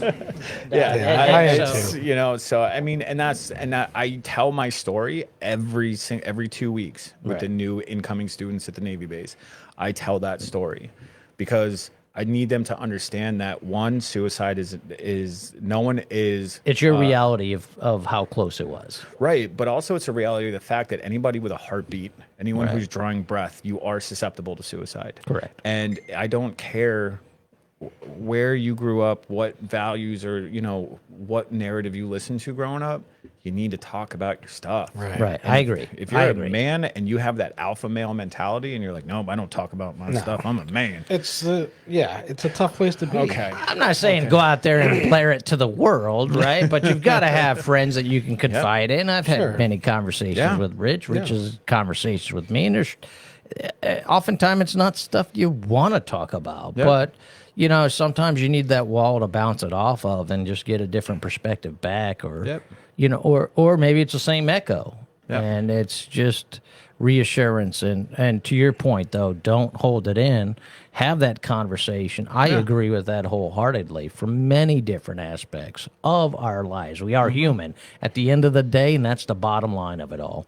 Yeah. And personas are personas, and that's all they are. But they're as strong as until they're really challenged, right? And that's sometimes it doesn't take much, and you never know how close someone is to that edge. Yeah. Oh, and people learn, right? So you Right. learn from the generation before you, and I'm sure you talk to your son about, and even the people you work with. You know, you have a lesson to share, and who better to share a lesson than someone that walked in the shoes? Yeah. you know? Right. My son is just as stubborn as me. Let's be honest. Like I can tell when he's having a moment. He does certain things. I read body language and micro expressions and micro tells and stuff, and he hates it when I do that. Because like he'll be listening to music and then all of a sudden an hour later his music choice changes and I'm like, what's the matter, dude? And he's like, nothing. I'm like, what's the matter? I'm like, you were listening to, this, but now you're listening to, Taylor Swift or some sort of, country song. So what's the matter? He's like, nothing, Dad. I'm like, come on, buddy, talk to me. And then he'll kind of open up. Or if he's, walking around the house and all of a sudden out of nowhere, he just puts the hood up on his sweatshirt. And then I'm like, where did he learn that from? And then next thing you know, I walk into the bathroom and it was a time that I was just having one of those days, right? My mom called it an elevator day because basically it was when my mood would basically go up and down and I couldn't stabilize it for whatever reason. I look in the mirror and I have my hood up and I'm like, son of a turd. I'm like, don't copy me, bud. Yeah. The apple doesn't fall far from the tree, they say. He's right? a good kid, though. He's a good kid. He's very sarcastic like me. But I also think this is also what drives the organization. This is everything that drives what we do. Knowing the struggles that people go through, the fights that people have with the VA, and basically having a team of people to be that voice for that Purple Heart recipient or that family that they can turn to and just say, hey, I need help. Right. And we're like, we got you. What do you need? And there's times where people have to understand that, look, they may not know what you're about, but you're putting in this extra time. They don't understand that, the commitment to go off and give this landing place for other Purple Heart recipients to at least feel a sense of, hey, conversation or a platform to work from or what have you. Yeah. Yeah, people just don't see what goes on behind the scenes and a lot of that stuff. So obviously when did this start? So this So the name of the organization, Doug? is Guardians of the Purple Heart. This started out at being named the Purple Heart Poker Run Incorporated. Back in 2015, I joined as just a general volunteer. And it was the poker run is a motorcycle run that happened every year, and then the money was donated to the Wounded Warrior Project. The creator of the motorcycle run was a Purple Heart recipient, and then he was like, "Well, I kind of want to have a more targeted demographic." He's like, "I'm a Purple Heart recipient, so why don't we do a motorcycle run for Purple Heart recipients?" And then we pick a Purple Heart recipient from Connecticut. And then we help them with whatever they need. Doesn't matter if it's home repairs, car repairs, new suit for a job. Like, if we need to build a ramp at their house, like we'll pay for it. So I was like, all right, I can get behind that. So 2015 into 2016, we're planning the poker run for Vietnam vet Clarence Hook. I was slinging T-shirts, cooking burgers and dogs, like doing just general grunt work. Well, after the poker run, the creator, I guess you can call it, calls me up and he's like, hey, I want to run something by you. I think we have something here and I want to take this and I want to bring it to the next level, but I need help.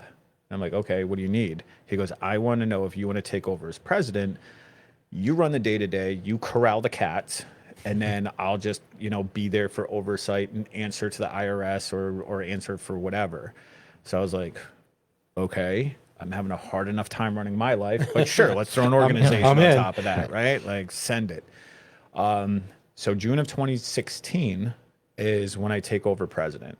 And from the minute like I took over as president, like I started doing a lot. Like I hit the ground hard. It was Facebook posts 3-4 times a day, Instagram posts 3-4 times a day. It was basically being like up the community's bunghole with just who we are. But then I kind of stumbled upon a problem. Having the name Purple Heart Poker Run Incorporated as an organization name does not play well if you're trying to plan an event in December because you ride motorcycles. Right. So if you're like, oh, Purple Heart Poker Run in December, what are you doing? It is cold as hell, right? So I came to a meeting. It was like, look, we need to change the name of the organization. And everyone's just like, nope. What? Nope. They're like, nope, you're not doing this. And I'm like, we need to change the name, and here's why. It's rebranding. It's product placement. Like, this is what we need to do. So I said, look, give me 6 months. If we do not see traction or a change, go back to it. We're not losing the Purple Heart Poker Run. That will still be the yearly event, but we're going to do it underneath an organization name. I'm like, Xfinity, Comcast, same thing, right? So they agreed to do name change. So we kind of picked apart what we do, and someone was like, we're kind of like the guardian angels of the Purple Heart. And I'm like, yeah, you're right, but that is a mouthful. Right. It doesn't roll off the tongue. So then I forget who said it, but they were like, Guardians of the Purple Heart. That's kind of catchy. So we did quick internet search, checked all the Googles, the Facebooks, Instagrams, and there was nothing. So we immediately picked up the name. Then it was, let's design a logo. Now, this is the second rendition of our logo. The first one, we still had the medallion, but the wings were more left and right. Beautiful if it was sitting on your back, right? Because the wings would, motorcycle community, angel wings are significant to riders. So we playing right into that. But that logo only worked if we were putting it on like pens or pencils. And that realized real quick, this isn't going to work. So one of the executive directors, I think he's executive director of Vets, Thor, he has his own like marketing company. So we hired him to basically redesign our logo.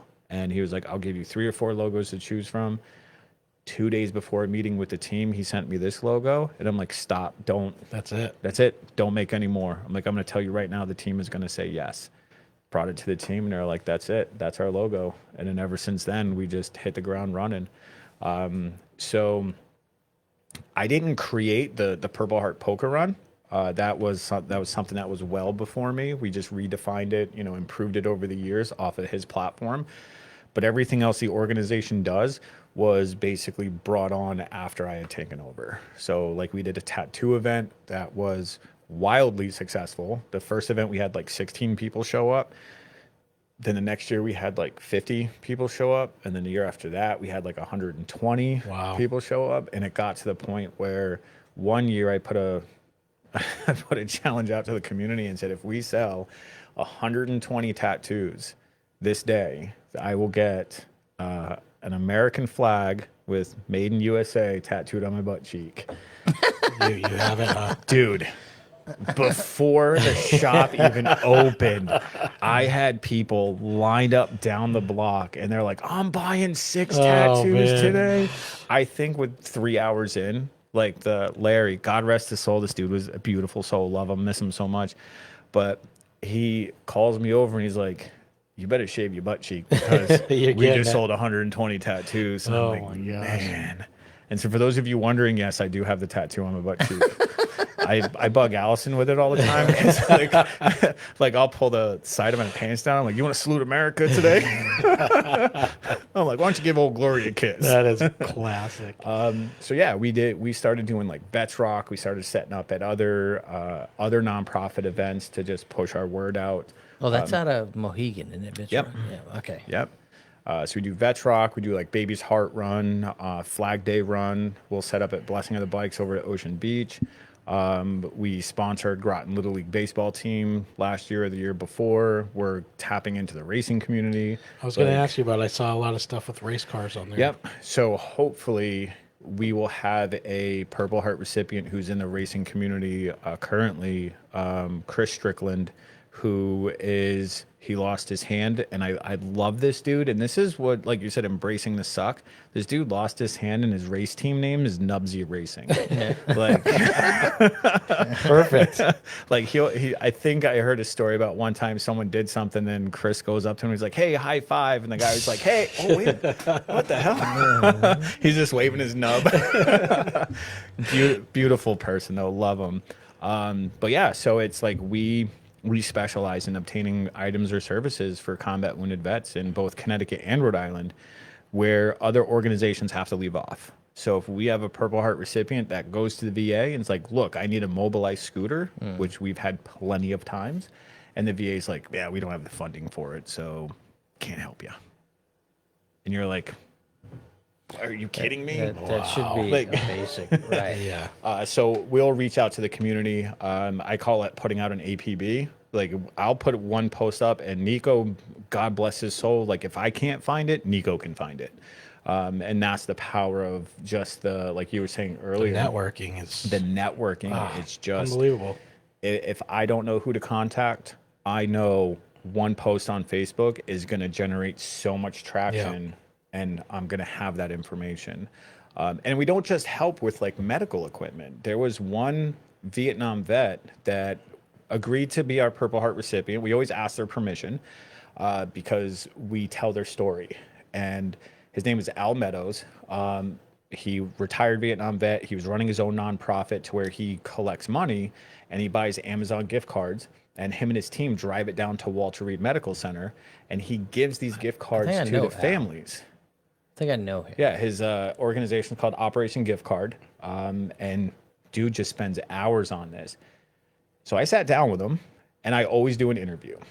During this interview, we were talking, and he was like, "Yeah, you know, I just replaced the roof on my house," and he goes, I allotted for X amount of dollars, but when they were pulling stuff off, he goes, they were using like fancy roof terms. He goes, but I wound up with like an additional $7,000 debt. And he goes, and it had to be replaced. And he goes, there's no way around it. So I was like, how? I'm like, if you don't mind me asking, I don't need to know your finances, but how are you gonna manage that? And he goes, Doug, I'll figure it out. And I'm like, in the back of my head, I kind of did that thing from like Minions. I was like, light bulb. So I was like, all right, cool. I ended the interview like with him, like got all my notes. I went back to my team. I'm like, look, this is what happened with Al. He has $15,000 debt, literally and figuratively hanging over his head. We're paying off the debt to his roof. And everyone's just like, dude, you're smoking crack. Like you need help. That year we were able to raise enough money to where I had contacted the roof company. I worked with his son behind Al's back. He got me the contract. I was able to call the roofing company. We got a $3,000 in-kind donation from the roofing company. So we went from 15 down to 12. Wow, that's generous. We got the taxes taken off since we're tax exempt. We basically took on that debt, but then by taking on that debt, they couldn't charge us taxes because we were tax exempt. So I'm using the system to my advantage. Right. So Al had no idea all this was going on. So we held an honorary dinner. This is where we invite him, his family, his friends, and the community back together. Because the one thing that I love about this organization is we show you where your donations went. I'll donate to the Wounded Warrior Project or to the ASPCA. Right. You don't know. No idea. Where did my $100 go? I Right. got a blanket. Right. Awesome. Right. But we show the community where your time and your money went. Right. Okay. That's So- a true nonprofit, by the way. I hope so. Right. And I'm not, I don't want to make it sound like I'm talking bad about other nonprofits and how they do stuff, but it's, this is just what we make sure we do to kind of stand out. So during the dinner, we do a speech, and this is where I get up and I talk about the organization for a hot minute, and I give the before, during, and after of the person that we're honoring. At the very end of this speech, I said, Al, correct me if I'm wrong, that when you and I spoke about 3-4 months ago, I asked you about the roof. And when I asked you how you're paying it off, you said what? And he goes, I told you I'd figure it out, Doug. I'm like, correct. You told me you'd figure it out. Okay. I said, have you figured it out yet, Al? And he goes, not yet. And I'm like, okay. So I go like this, and then someone behind me hands me a folder. I put the folder on the podium. I open it up.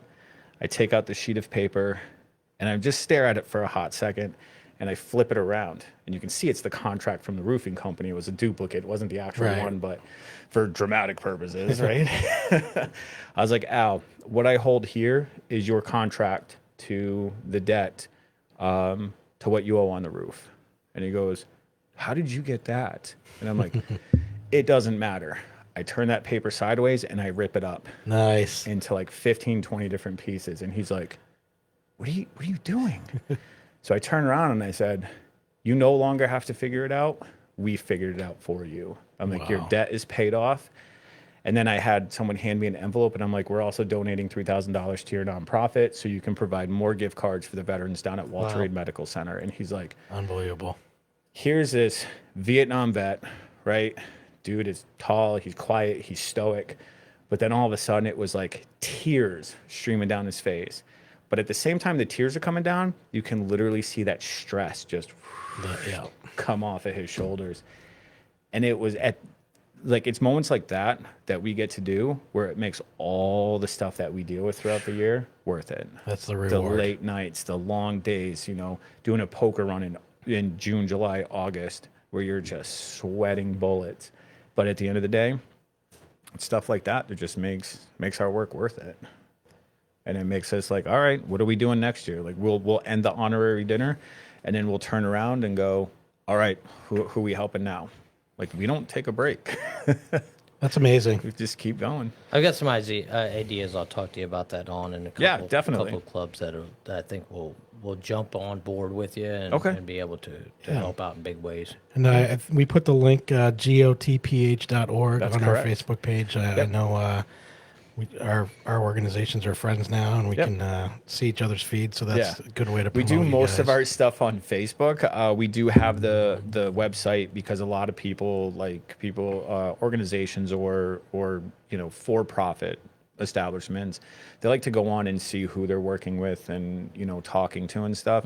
But also a large part of our demographic doesn't navigate to Facebook. They still go to the website. So if anyone needs anything, they're free to contact me, and then I can route it through the organization or whatever. Or all someone has to do is just look up Guardians of the Purple Heart, and you have to start typing in Purple Heart because we're not as cool as Guardians of the Galaxy yet.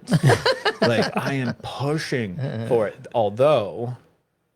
It was funny. We were watching the news one morning, and Chris Pratt was opening up the new Guardians of the Galaxy ride down. I think it was down in was it Florida, babe? No, California. It was California. So there was a moment in his speech where he was like, "Everybody wants to be a guardian," and I was like, "They do," including me. And I took out my phone and I recorded it. So I was like, "Look, Chris Pratt saying that everyone wants to be a guardian." Awesome stuff. Doug, you have an amazing story. I it's appreciate kinda boring, actually. everything. It's been very interesting. I want to thank you for these poker chips. I know it's probably hard for the camera. I don't know if you can hold that up in the camera, Eric, but Doug made us these 56+1 poker chips with This Is America segment on the back as well. Flip the backside. Yeah, I don't even see it coming through on the Yeah, no, camera. it's there. I see it. Oh, you can? Yeah, it's like a 20-second delay. Oh, okay. Thank All right, you. there we go. There we go. I knew you were going to come in handy sitting in the green room. So, Doug, Yes, sir. just a little something from us here at 56+1. We have a Oh, damn. Are you serious? personalized 56+1 mug Get for out you of with your name on town. it. My wife likes to. Oh, my God. Do a That is little hobby in sick. there. Thank you, guys. No, thank you. Oh, my God. I'm going to put my Kool-Aid in here. Kool-Aid. Iced tea. Yeah, my iced tea or my ice water. That's awesome. That's awesome. Thank you, guys. We got another mug, babe. Yeah. Put it on the mug collection. Oh, this is awesome. Yeah, Rich has a bunch of different stuff over there. He doesn't drink. He just holds over there. Yeah, It's his collection. It's my cool stuff. You got all your steins over there. That looks good. I like this little man cave though. I appreciate it. This is what I need, babe. Not a bed and breakfast. And unfortunately, our viewers only get one corner, but there's a whole bunch of goodies. Yes, and this fun is stuff legit. here, but, like I would never leave this room. we spent a I lot would of never time in leave here. it. No. But, I'd have my 3D printers up, my games going. Yeah, I'd never leave it. It's awesome. I'd like to. I'm going to close out the audio podcast, Yeah, but go if you don't ahead, mind, I'll stick around on the Yeah, Facebook that's Live. I fine. know there's Yeah, some great yeah. comments in here and there's a couple questions, there's- but we'll just wrap up and we'll end the segment with thank you, Doug. This is thank you, America. guys. My name is Rich, and I'm a +1. And I'm Eric. I'm a +1. And we got Doug. He's a +1. as I'm a well. +1. Thanks for listening. Dude, great job, man. Thank Yeah, you. good job. Appreciate you. I Thank hope- you. I'll have to pee. We're still live. People want to stick around. Yeah, I see some of the comments. Like I have my phone here. Yeah, and I'm like, there's some. You can use the computer if you want. ton of comments. Yeah, here you let's go. see. No, I got it. I got it right here. I mean, your mom was in there. There's some Yeah. really nice comments. I think some people learned some things about you that they probably didn't know, Doug, and Yeah. it's amazing. I didn't want to. I'm glad you stopped talking about that because I almost started crying. And About what? well, the sitting at dinner Yeah. that night, and It was very very raw yeah, when I put all those out, and I knew at that moment that it was like it was real. And I was ready to, I don't want to say commit to it, but I was ready to just end it because I felt like I had no other choice at that point. It's not a good place to be. No, it's not. I literally hit rock bottom, and I was lower than rock bottom at that point. A lot of people think that, a lot of times when someone says, oh, they hit rock bottom, they mean financially. Right. I hit rock bottom emotionally. Right. And there was nothing left. There was nothing left of me. I felt like who I was before I joined the service was gone. Yeah. And I wasn't myself anymore. It's a lonely place. Yeah.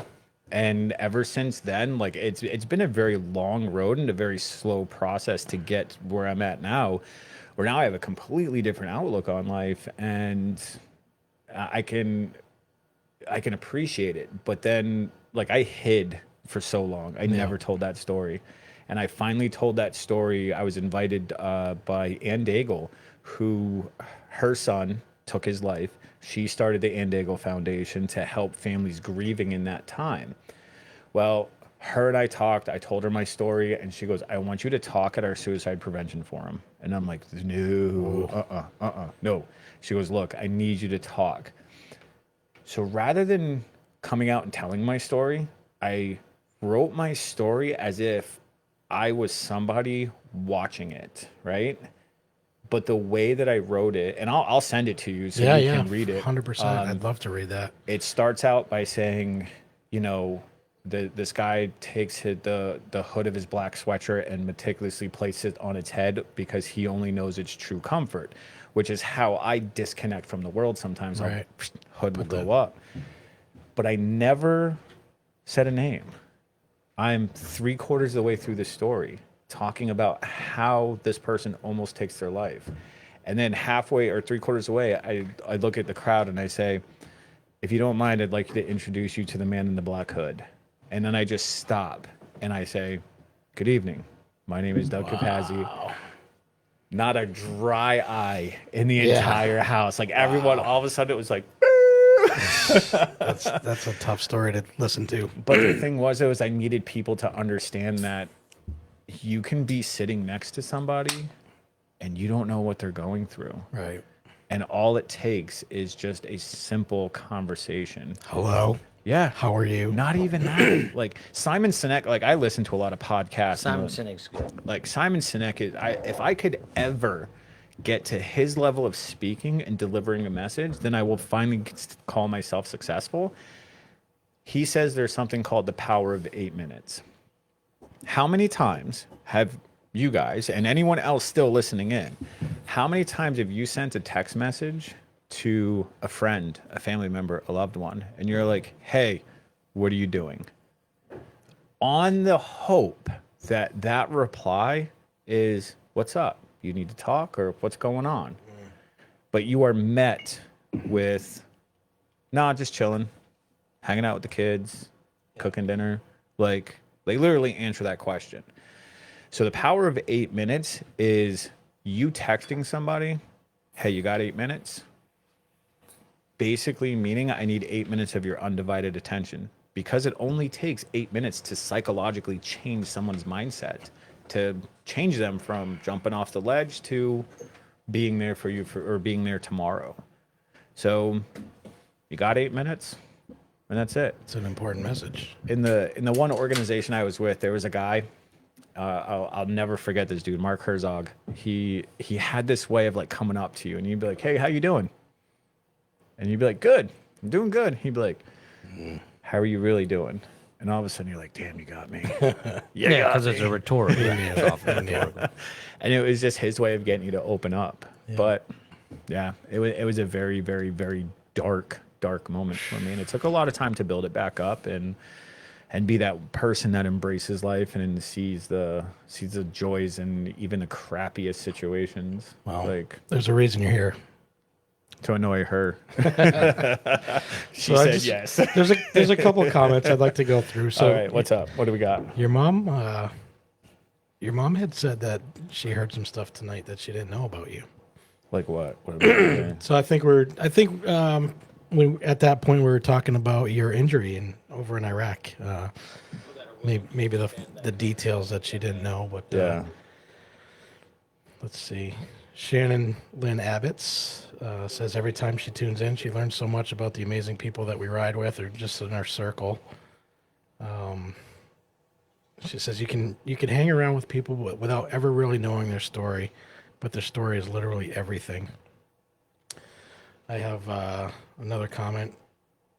You were talking about your dad being away and how you were really happy that he was home. And Marty says it's not selfish for a child to want their father, which is true. Yeah, it's true. Your mom wanted to know who you were on the phone with. That will remain a forever secret. And your mom said it was an honor to support you and your buddies. She would do it all over again. Kevin Brown. Kevin!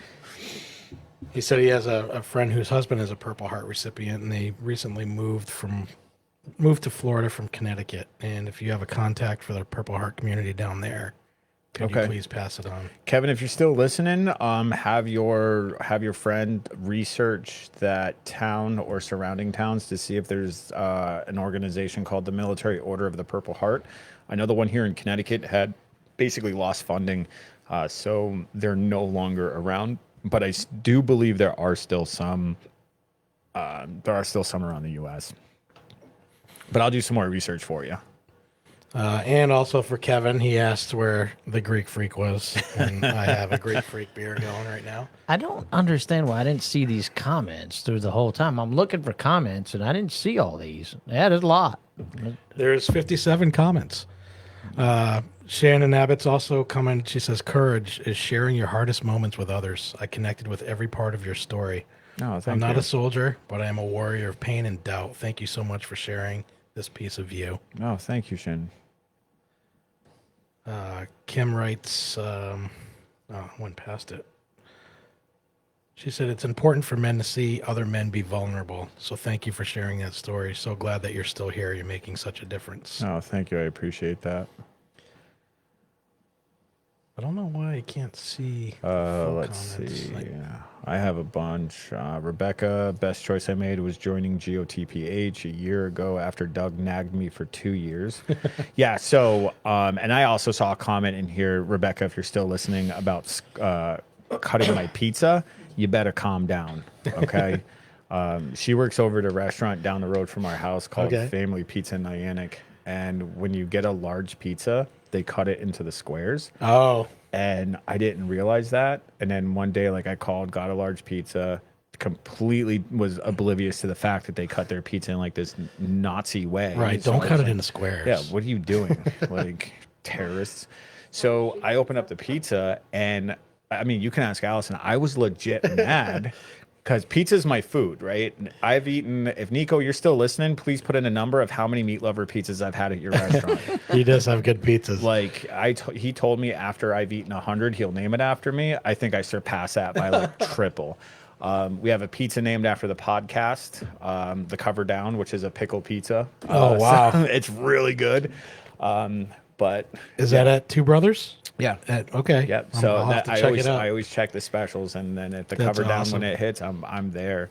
But yeah, Rebecca, she worked at the restaurant. She supported our tattoo event one year. After I talked to her about the organization, and I'm like, look, you should join. And she's like, yeah, I don't know. I'm like, okay, fine, whatever. So every time I go into that restaurant, I'm like, you ready to join yet? Ready to join yet? 2 years Finally. it took. She's like, hey, I think I'm ready to join the organization now. Good job, I'm like, Rebecca. about damn time, Rebecca. And now every time she sees me, or if we go to the restaurant, she's like, you ready to order a pizza so I can just mess it up for you? I'm like, I'll fight you, woman. Kevin Brown says, thank you for your time. Michael Abbott says, keep up the great work for the vets. Nick, the big hunk of man meat, says, slap my ass and call me Rhonda. You know what I'm going to do next time I see you, right, Nick? Yeah, Rhonda. Yeah, he pulls some stuff. Your mom says that you make her proud. Thanks, Mom. And my mom says she loves the poker chips. Oh, thank you. I can make more. I save the files. So Awesome.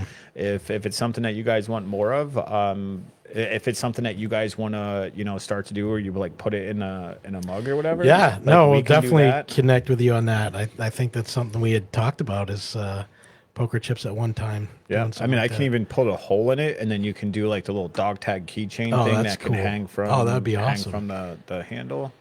Why not a dog tag for the Purple Hearts? Like, make a donation, get a dog tag with. I created our poker chips for our poker run. My buddy. Well, I'm Mike saying and an actual dog tag. Okay. Because dog tags are metal, right? Yep. These, if you can print these in a dog tag format for somebody, make a $25 donation or a $50 donation, get a dog tag, right? Type of thing. And Okay, that's an idea. it just brings you into people. It's kind of like, all right, so with the whole, I'm not wearing our 56+1 shirts, but we were talking about what separates these shirts that we're creating from someone like a Nine Line or obviously Nine Line is its own gig. A lot of people don't know what Nine Line means, or grunt style. And there's two fundamental differences in my mind.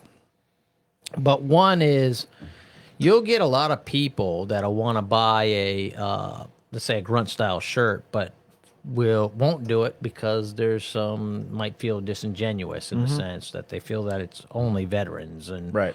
so on and so forth. But that's kind of what you're reaching out to. It's those that want to support it. So Yep. you can come up with some way to reach those people and still make them feel like they're participating in. Everybody wants to belong to something, so make them belong to something, so to speak.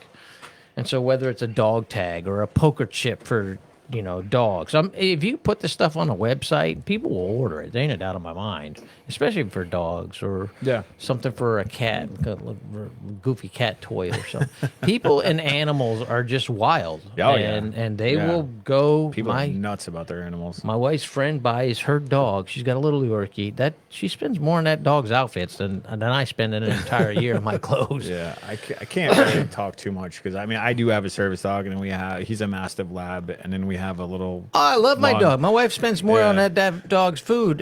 The dog eats better than we do. I think I spoil him more than she does. Like I'm like, why are you guys begging? Get out of here! Here's a French fry. Go. They know they're not stupid. They know where to go. Yeah. The little one, the little long-haired dachshund, like he knows when I'm at the counter making something, he will sit there because he knows that I'll randomly drop cheese on accident. And then if I'm sitting on the couch eating something, he'll sit right at my feet. And when I get up and walk away, he'll police the area right where I was sitting to make sure I didn't drop anything. No, my wife would tell you that she could sit under my seat because I drop everything. I'm a slob. Kevin says Eric's mind is amazing. It never seems to shut up. It never shuts down. He says, "That's true about you, Eric. You're always thinking, like always. You never stop." That's just, I don't know. It's just the way it works. I don't know. I think of, right. So if there's ways to help people, and the other thing I think would help the Guardians of the Purple Heart is, have you ever gone to the Elks Lodge, for instance?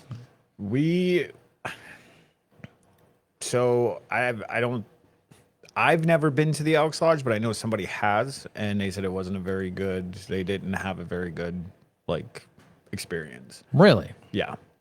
The whole reason why I became an elk is those people helped me out. I did complete strangers, and it was right before Christmas.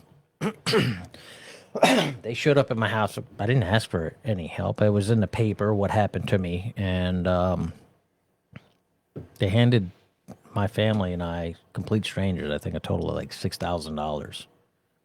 Didn't know these guys. I'm like, well, listen, if you guys are doing this, I ended up giving it all back, but it was just the fact that they showed up, and then I joined the elk, so I've been an elk ever since for now 10 years. And I mean, I don't actively participate in going to the restaurant. Every elk club is a little bit different. My point of where I'm going here is the Manchester Elks is just a good example. There's over 800 members there, and they're all very, very supportive over veterans. So if you bring that bike run to them, they'll market it, they'll donate, they'll bring in things like that. The Elks Lodge they're impressive people, and I didn't know anything about the Elks Lodge. Matter of fact, when when I went through the initiation, my wife was like, when I go home, she's like, "So what was it like?" And I made up this story. I was like, "You know those buffalo bison heads that they had on the Flintstones?" She's like, "Yeah." I was like, "They had us put those on, and we marched around with batons in a big giant circle." And I wasn't wearing any pants. Like, it was so weird. She was buying into all of it. She's not like, "Is it wearing really pants like right that?" I was like, "No." Wait, pants are required for this? No, no. Okay, good. But as far as giving back, actually, they built the first VA hospital. Really? Yes. Okay. And I'll have to do some research. there's for a lot with the you know. Elks that I Yeah. was impressed with. And it's like anything, right? It's only 10% that do 100% of the work. Yeah. And that was one of the things that I would think would be a huge boon to your effort, and they might maybe take up an ambassador at each lodge if they could promote that. If it's just a matter of talking to them. I'm good friends with I'm a good friends with a good number of them, but one of them this morning was a former lodge ruler for I think 3 times, and I was actually chatting with him. He's the one that gave me the whole 3-week friendship deal about going to these clubs. But I'll pass it around. Do you have a card? I have a digital card, like so you can scan it with your phone, and then you just it dumps all the contact information in. Or you're free to. You have my cell phone number. Yeah. You're free to just pass that information on to them. And I'll pass it along. Matter of fact, they're having a veterans meeting, so they got a veterans board too. Yep. And they'll do a lot of like dinners. They do it for the DAV. I mean, the plates are like $12, and the food is really good. Okay. It might be $15 now with just the cost of everything, but that's fine. I think like that to eat. it's actually a great organization for community give back. Okay. They surprisingly give back a lot more than I ever thought they did. But they don't boast about it either, so that's why you don't hear a lot about it. Which is Yeah, I'll do some research. I'll look into see if we have any. I mean, I'm sure we do have. We do have the Groton Elks, don't we, babe? Yeah, and there's one in New London. Too. Okay, so then there's one right you down also the road have from us. the Groton, isn't that the Yeah. one that has a marina or right Yeah, in the, right next to the water. Yep. And we've gone over there for a couple of cornhole tournaments. There's been bike runs that's over there. So yeah. And then if you become a member there, you can go down to Westport. They got a really nice one down in Westport, right on the water. Really good food. So there's a lot to offer, and you can go anywhere in the country. There's an Elks Lodge generally. Groton has a run, a motorcycle run. Oh, the Groton Elks does? Okay. I'll have to go over there and talk to him then. Good idea. I'll run it by Jerry, and I'm sure it's not going to be a yes. It's and everything that I've ever run by them, anything to do with veterans, it's always been a yes. It's just a matter of bringing it to their forefront and their attention. That's all. Yeah. But yeah, no, good stuff. All right, good deal. Awesome. I'm going to shut the live down. I think people are kind of signing out here. Yeah. But, I want to thank you guys for checking us out on 56+1. Check out our TikTok page. We got what else we got? We got YouTube. We got an Instagram. Obviously, we do a lot of our stuff on Facebook. But Yep. thanks for tuning in. We'll catch you guys next time. Thank you, guys. Thank you.